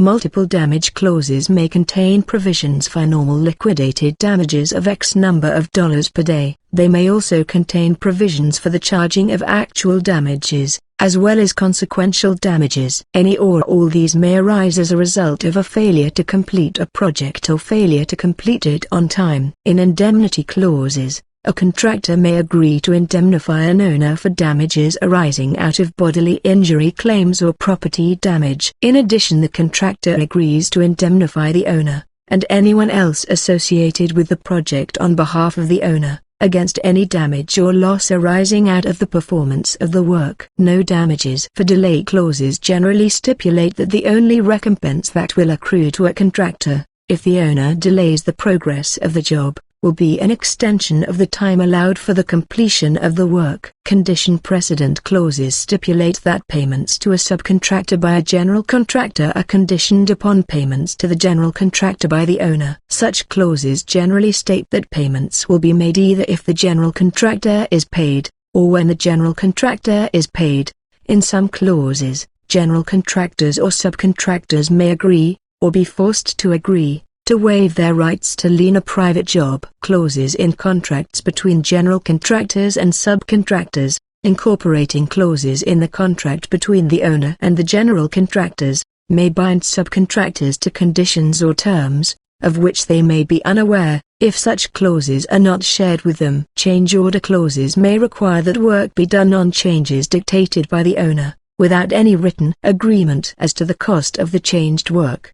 Dispute resolution clauses may establish tiers to which subcontractors and general contractors must apply in order to resolve disputes on a project, before application for arbitration may be made or suits filed. Payment offset clauses may allow a general contractor to withhold payments from subcontractors on Job A, pending resolution of problems on Job B. These are but a few of the types of clauses that can impose unfair or onerous terms and conditions on the various parties to a construction project.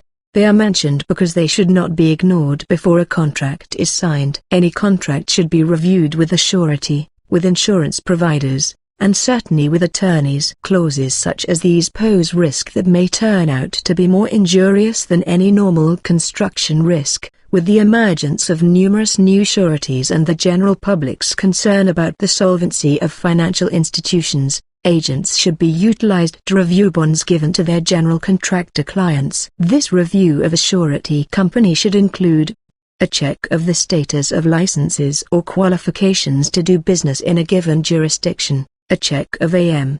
Best's or other ratings of the surety's financial stability, a review of its standing as a surety qualified to write bonds to the federal government, as delineated in the Department of the Treasury Circular 570, a check to make sure the proper form of bond is used, and that it was properly executed by an individual with a power of attorney issued by a legitimate surety. With a population that is demographically aging, one of the most significant problems facing businesses throughout America is the loss of succession or continuity. Sureties are highly sensitive to this problem and are insisting that continuity plans be in place as part of their underwriting or due diligence. This requirement, while considered burdensome by many, is a service. By forcing the issue, the surety is assisting its contractor clients in protecting their families, their estates, their partners, their creditors, their employees, and their assets developed over lifetimes of endeavor. The surety industry is an integral part of the construction business. Sureties and surety agencies possess, or have access to, a wide variety of resources that can be made available to individual contractors and their trade associations. The sharing of those resources, as well as the expertise and business perspective of the surety companies and agencies, is crucial. Chapter 7: Special Concerns of Sureties. So far, This text has examined what bonds are, how they are obtained, how claims arise, and how they are handled. For obvious reasons, we have concentrated on the usual or normal rather than the exception. This approach naturally leaves myriad questions unanswered about situations outside the normal framework. We'll now address that segment of the construction community that has had problems obtaining bonds and may be uncertain why they were declined. We will attempt to shed some light on the background of their problems and some of the reasons the problems persist. Some startup and small contractors, emerging contractors, of the late 1960s and early 70s charged sureties with discrimination. The sureties alleged that many of the applicants for bonds were undercapitalized or underqualified. Both sides had a point. The sureties were sticking to their principles and saying that their underwriting base of experience, integrity and financial responsibility had to be maintained, or their value as an instrument of pre-qualification would be severely diminished. Also, implicit in the sureties' argument was the inherent fear of loss if they failed to maintain their standards and wrote bonds for contractors who did not qualify. Finally, the surety industry maintained that it would not be fair to qualified contractors to foster competition from contractors who failed to measure up to reasonable underwriting standards. On the other side of the coin were the small contractors, who argued that they could not meet experience requirements if they were not given the opportunity to gain that experience. Since then, both sides of the discussion have seen numerous changes in the environments under which sureties have operated. They have realized the unfairness, both to sureties and to small contractors, of putting contractors with minimum credentials in positions where their ability to perform, or even survive, was not assured. In the 1990s many new surety players emerged. New companies were started, divisions of existing insurance companies, specifically committed to the small contractor marketplace. Bonds were being written and the needs of the marketplace appeared to be satisfied. All seemed well until the turn of the century, when a variety of forces combined to create the largest losses ever experienced in the history of surety. The same conversations that took place before are taking place again, but with a significant and hopefully beneficial twist.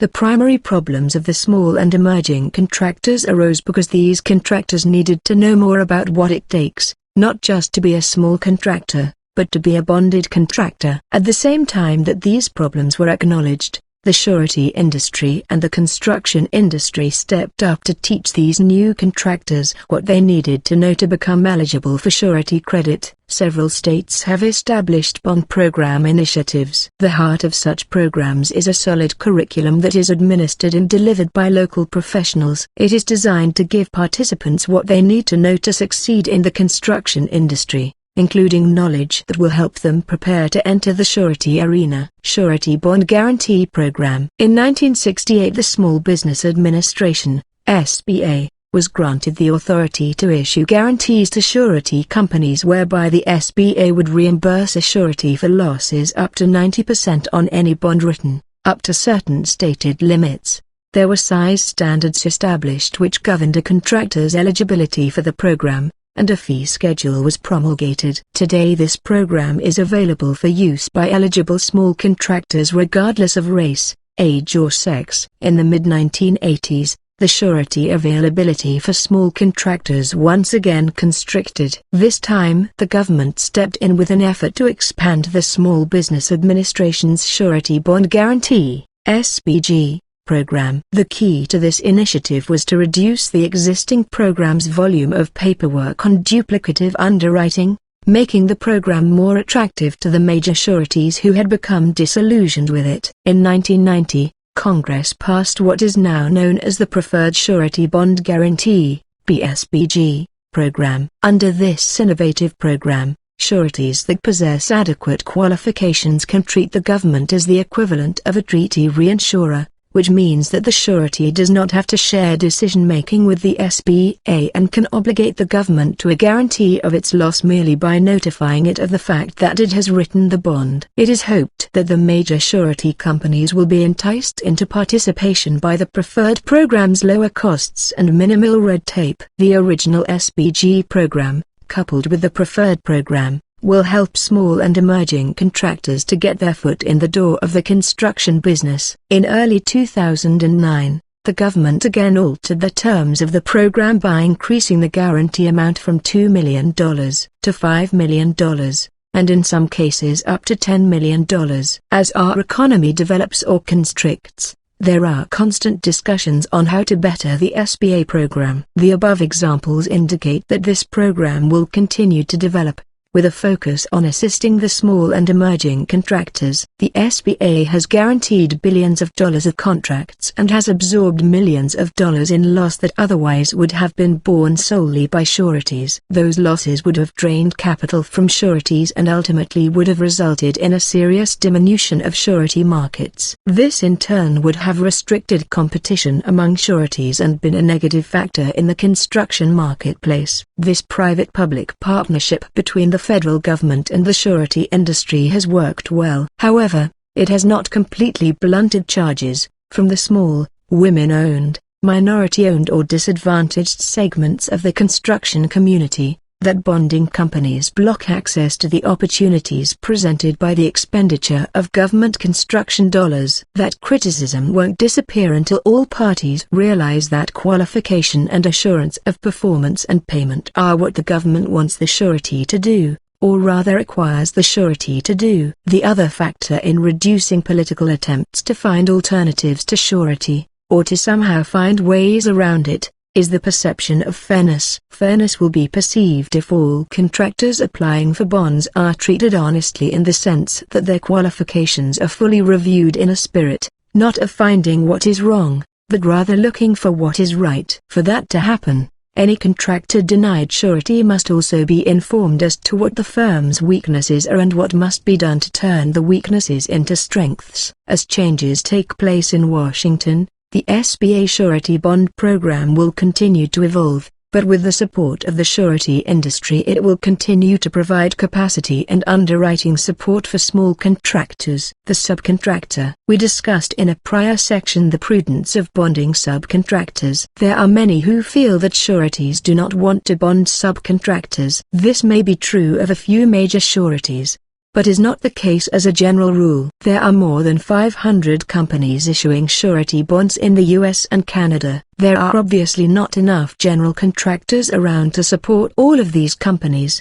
There are numerically far more subcontractors than there are general contractors, so it is logical to assume that the surety industry is not going to ignore a major share of its potential market. What probably gives rise to the feeling that subcontractors are not wanted is the high declination rate in relation to the total number of applicants, as well as a lack of understanding of the problems presented to a surety by subcontractors. Subcontractors, by definition, are specialty contractors. Many classifications of subcontractors are made up of trade specialists who, because of their particular skills, have chosen to go into business for themselves. Many may lack capital and business acumen, thus presenting the problems discussed in the previous section on small contractors. Cash flow is a major issue for the subcontractor. A subcontractor is two places removed from the owner, the source of all funds. The subcontractor, therefore, is subject to occasionally having money held up for reasons beyond its control. An architect or the owner can hold up the approval of a requisition,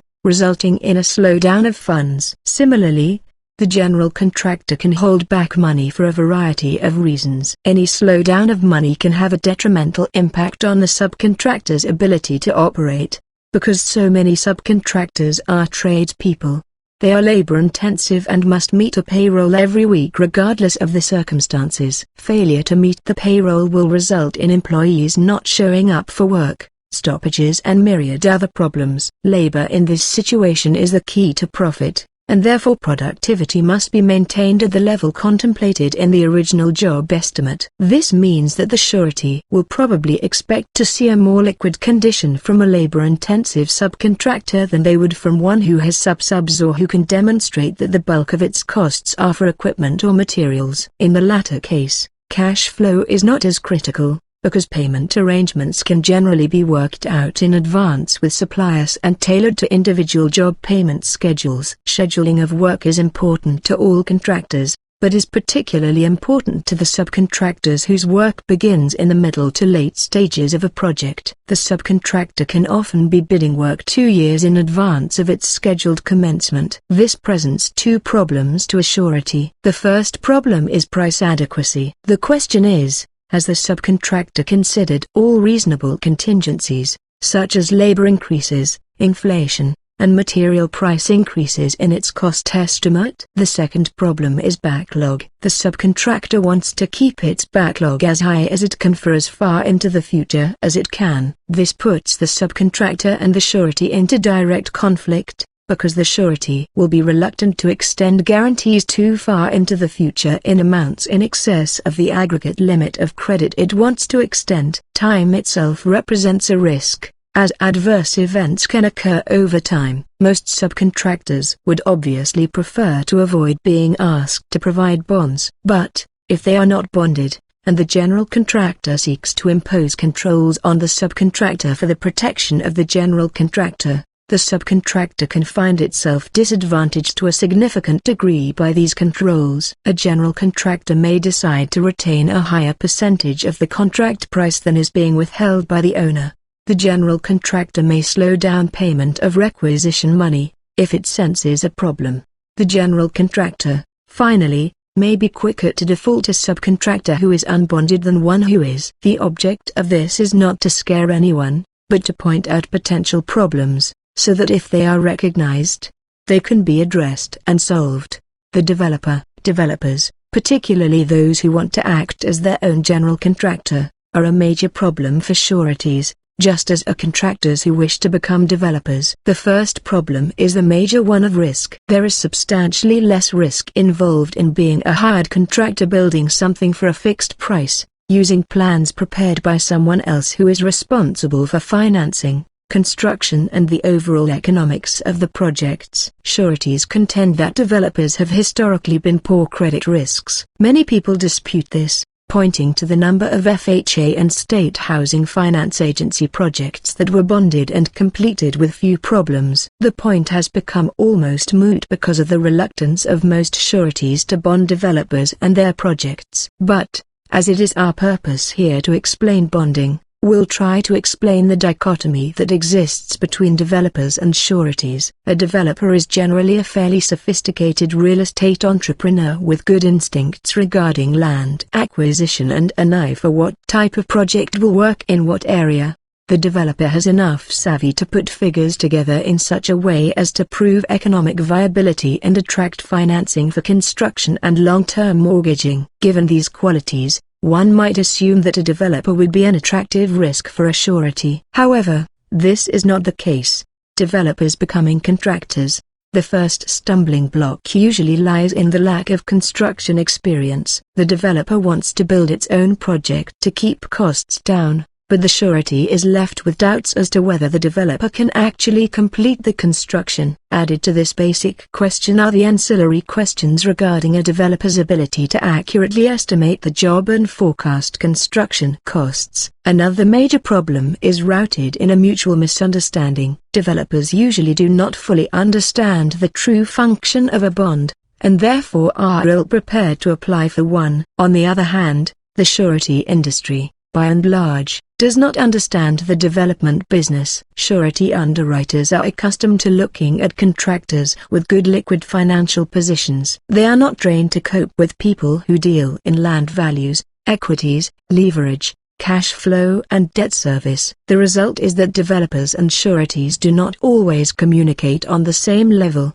The next stumbling block appears to be the uncertainty in the minds of sureties about whether the developer will stick with the project and see it through to completion in the face of adversity. If the project runs into trouble and the developer cannot or will not stick with it, then the surety is forced into the real estate business. As we have seen, in a normal default the surety can see to completion of the project, define its loss, and institute normal steps to recoup. When a developer fails, the surety must not only finish the project but then must manage it until it can find a buyer. It may seem that such a deal would work to the surety's advantage, particularly considering the fact that most major insurance companies have real estate investment subsidiaries or divisions. Frankly, There may be merit in such thinking, but it does not tally with the practicalities of life as it exists in the world of suretyship. Bad real estate loans often account for reduced credit ratings of insurance companies. Surety underwriters are not in the real estate business. They are in the business of determining creditworthiness and extending credit,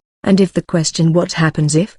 cannot be answered in a satisfactory manner, the surety underwriter is going to make a negative decision. The same thing applies to those involved in the surety claims process. Theirs is a complex enough job without adding to it the responsibility for understanding the economic viability of a real estate project. Finally, the credit collapses in the late 1980s and in the early 1990s, as well as in 2008 and 2009, have caused sureties to become almost cynical regarding real estate. They have seen the results of overbuilding across the country, even in regions that had previously been impervious to economic downturn. They have seen the collapse of the savings and loan industry, the closing of major commercial banks, and the general meltdown of Wall Street. In most cases the genesis of the problems of the banks was real estate. This cynicism or high anxiety is not likely to abate for years to come. This will make the bonding of developers even more problematic in the future. Contractors becoming developers. The second facet of the developer problem involves the contractor who wants to become a developer. Attempting to go into the development business has been a significant factor in the demise of many construction companies.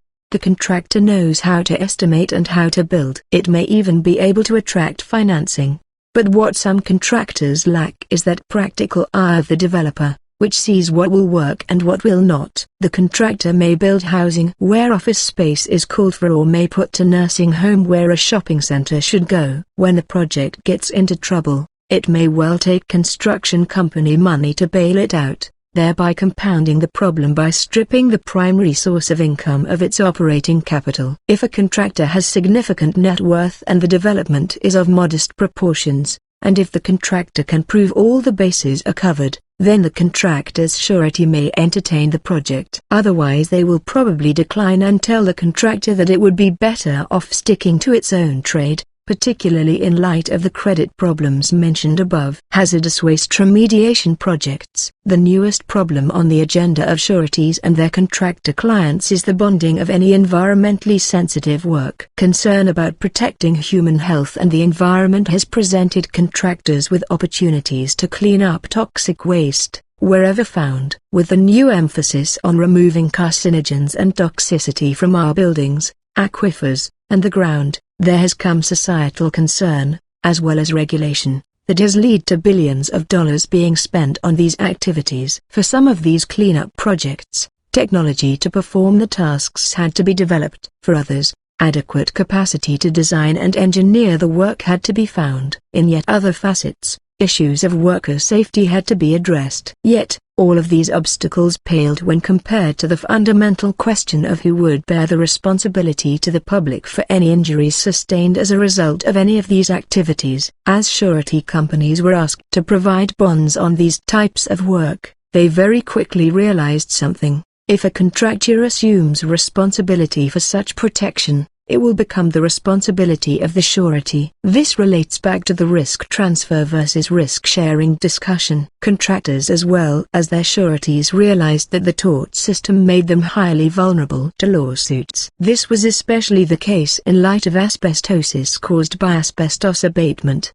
a release of toxic materials into the air, or the seepage of toxic materials into drinking water supplies as a result of remediation efforts. Concurrent with this realization were changes in the insurance marketplace. Traditional occurrence forms of liability policies were being replaced by claims-made policies. In addition, liability insurance underwriters became less inclined to provide adequate insurance limits at affordable prices, because of their inability to predict future loss with any reasonable degree of certainty. Asbestos abatement contracts were the first environmental projects to challenge the surety industry. At the outset, bonds were not available because insurance was not available. As insurers have become more knowledgeable about the risks inherent in dealing with asbestos abatement and containment, there has been some loosening in the insurance marketplace. Although most policies are written on a claims-made basis, The availability of insurance has made some sureties sufficiently comfortable, and provided a stable, albeit limited marketplace. One thing is clear: sureties do not intend to assume the risk of becoming environmental insurers, nor do they intend to cover claims that may arise many years in the future. To protect itself, the contractor must purchase occurrence liability coverage or make sure that its claims-made coverage is maintained without gaps and followed by tail coverage. Superfund, the Comprehensive Environmental Response, Compensation, and Liability Act of 1980, circular, created additional problems for surety underwriters. To the absence of a viable insurance marketplace were added concern regarding the awarding of contracts on a design-build basis, and a lack of familiarity with, and a resultant fear of, untried technologies. There also was confusion regarding the jurisdiction under which contracts would be adjudicated, and concern about vulnerability to suits from third parties other than direct bond obligees. Industry groups are working diligently on solutions to these problems. The passage in 1990 of a revision to the Superfund Act, tying bonds on Superfund projects into the Miller Act, which governs surety on federal projects, may entice some sureties into the marketplace. In addition, it may provide a model for the revision of state statutes governing remediation work. Such revisions may provide sureties with a consistent framework within which to do their due diligence. In some locales, alterations to proposed contract language have mitigated concerns regarding landfill closures. When language is placed in a contract limiting the contractor, and hence its surety, to responsibility only for the performance of contractual obligations in accordance with plans and specifications, the comfort level of sureties is increased. Contractors and their sureties have dealt with the emergence of mold in the 90s, and there will be new challenges arising out of environmental concerns. It must be kept in mind that, just because an industry such as surety is reluctant to jump into solving new problems, it doesn't mean that it will run away from those problems. Surety will perhaps spend more time assessing new risks than other industries, but history has shown that surety will play its role as soon as it understands what the appropriate role is. These problems and others will vex contractors and their bonding companies well into the next millennium. However, close cooperation between the surety and the contracting communities gives each the best hope of coping with whatever problems arise. Dual obligee bonds. Dual obligee bonds provide a way for parties other than a project owner to protect their interests in the successful completion of a construction project. In most cases, the second, or dual, obligee is a lending institution that is providing a construction loan for a private project. On private projects, it is often the bank or other construction lender that requires that the contractor furnish the owner with performance and payment bonds in the first place. Lenders often want to be included in the bonds as a dual obligee, because they want access to the protection of the surety bond if either the contractor or the owner fails to live up to its obligations under the contract. On public work, certain federal and state financing agencies make it mandatory that they be named as dual obligees on all projects in which they are involved. This dual obligee situation can be beneficial for the contractor. Most importantly, it assures that if a project owner defaults on its obligation to pay the contractor, another party, the dual obligee, is sufficiently interested in the project to assume its funding and bring it to completion. However, surety companies insist on adding conditional languages to the bond, via the dual obligee rider. This provides that the rights of the second obligee cannot exceed those of the project owner or primary obligee. This is done to protect the contractor and the surety in cases where one of the obligees has breached its contractual obligations to the contractor, and the second obligee seeks to enforce performance under the bond. The breach notwithstanding, sureties also usually want the additional obligees to have a financial interest in the project. Be sure to consult with your surety agent before agreeing that additional obligees are to be added to bonds. Guarantees and warranties in contracts. Normally a performance bond will cover a warranty period of up to 1 year if such is included in the contract being bonded. However, Surety companies are very reluctant to write performance bonds when the contract calls for a longer warranty period. Long-term warranties of 5 or 10 years are often seen in roofing and glazing contracts. It is more appropriate that such warranties should come from the manufacturers of the products used in the roof or window systems rather than from the installing contractors. Bonds running directly to the owner may be available to guarantee these long-term warranties. If such bonds are not available, the owner will have only the contractor to look toward in the event that long-term latent defects arise. Business perpetuation. The final problem to be discussed in this chapter is the one of business perpetuation or continuity. The current demographics point to an aging American population. What this means is that the owners of closely held corporate America are reaching the point in life where they want to cash in on 40 or so years of endeavor. Most construction company owners, particularly those dealing with bonding companies on a regular basis, have built up significant equity in their companies. Many contractors would probably like nothing better than to write themselves a check, pack up their golf clubs, and live happily ever after in a warm climate. Unfortunately, tax laws and reality conspire to preclude such an idyllic end to an illustrious career. Surety companies are acutely aware of the aging of their customer base, and are deeply concerned about making sure that the contractors they are bonding will remain in place at least long enough to complete the contracts on which bonds have been written. As a result of this concern, the establishment of a continuity or perpetuation plan for a contractor has become a primary focus in the due diligence,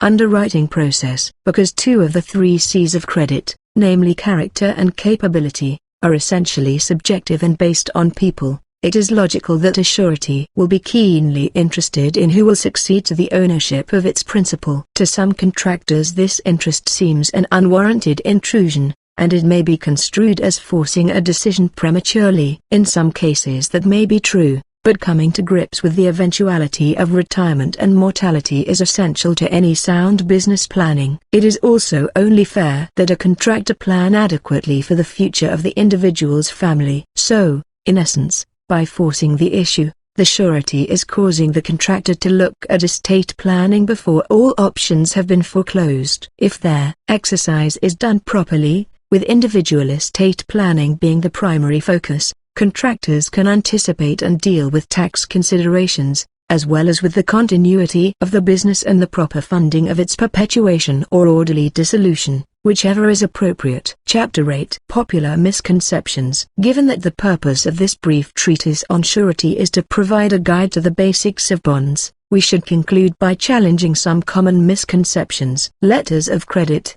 The irrevocable letter of credit, ILOC, is an instrument, primarily used in international commerce. It is a promise to pay when a second party delivers whatever it is that the first party bought. In many parts of the world an ILOC is used in construction much the same way a bond is used in the US. However, rather than performance and payment bonds, an owner in the Middle East may require a 10% or 25% ILOC to secure performance of a construction project. The Surety and Fidelity Association of America and others are working hard to promote the use of bonds in foreign countries in lieu of ILOCs. The big hurdle that must be overcome is the fact that surety bonds are based in English common law, and the principles espoused have been expanded and improved by the governmental and legal systems that have grown up in America. An ILOC can be cashed basically on the assertion that the beneficiary of the ILOC has been wronged. A claimant on a surety bond must prove that there has been a default of contractual obligations by the bonded party. However, if the entity requiring an ILOC in the United States is a governmental body, the use of an ILOC as a guarantee of performance may be more desirable, in some respects, than the use of it as a guarantee of payment. While the ILOC is evidence of available credit, it is of no use as an instrument of qualification. It can be cashed without justification and it leaves the giver of it, the contractor, with little defense against wrongful termination.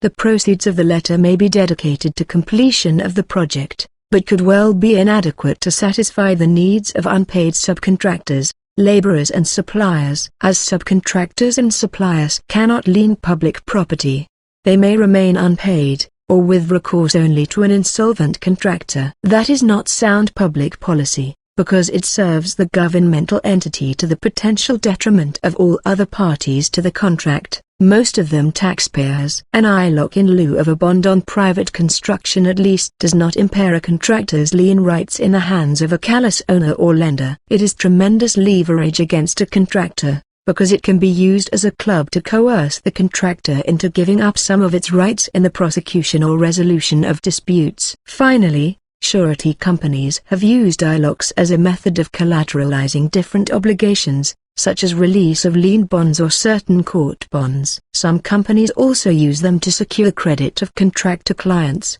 in order to justify writing bonds that otherwise would be declined. Bond thresholds. Many states, municipalities and private owners have set limits or thresholds above which bonds will be required and below which they will not. In public construction, these proposals are generally put forth to diffuse a political problem created by the perception of limited availability. The current federal government threshold is $100,000. But there are numerous proposals submitted annually all over the country to raise thresholds from $100,000 to $500,000, or even higher. These proposals are generally conceived so that contractors can get access to government work under the threshold. This is fine if the people of that jurisdiction are willing to accept the risk of contractor failure on such projects. However, it is not fair, when viewed in the context of the small subcontractors, suppliers and laborers whose only recourse for payment is the labor and material payment bond that accompanies performance bonds. It is particularly unfair because those who are least able to bear the penalty of non-payment are the ones forced,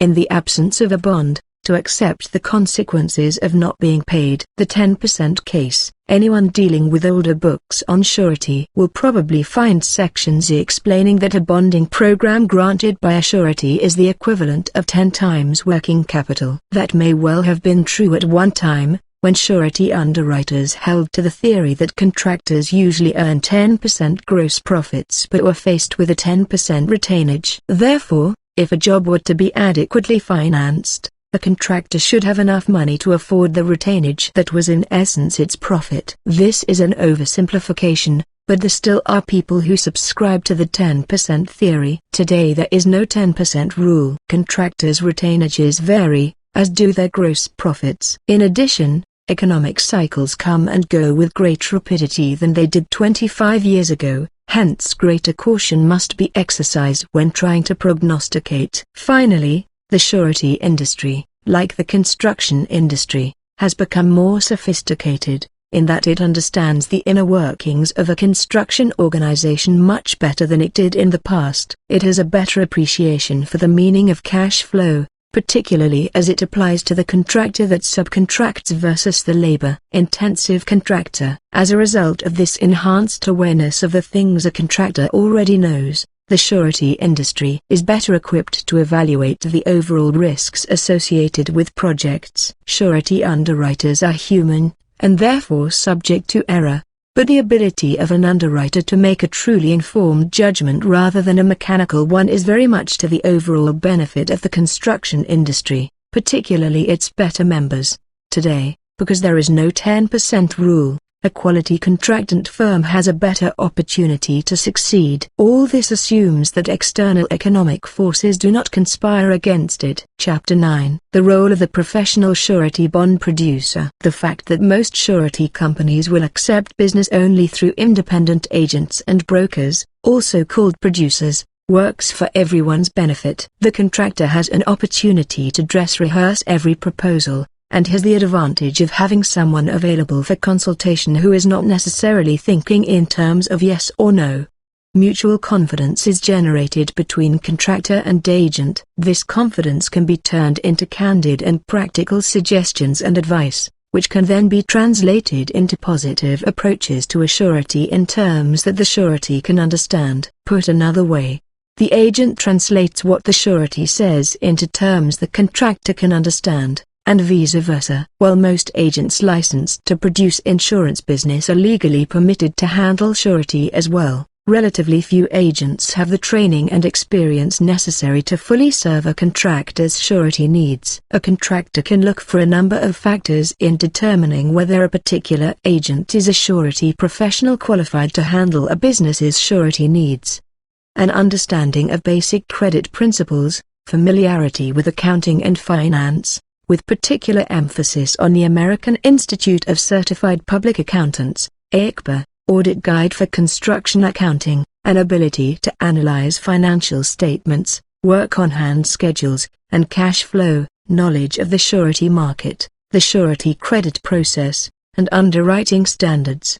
The respect and confidence of surety underwriters, active involvement in construction industry associations, an awareness of local, regional, and national construction markets, membership in the National Association of Surety Bond Producers, NASP, an understanding of the construction industry and the construction management process, including estimating, bidding, building, and cost control systems, experience in strategic planning and management practices that promote successful contracting, knowledge of construction contracts and contract law, a reputation for integrity,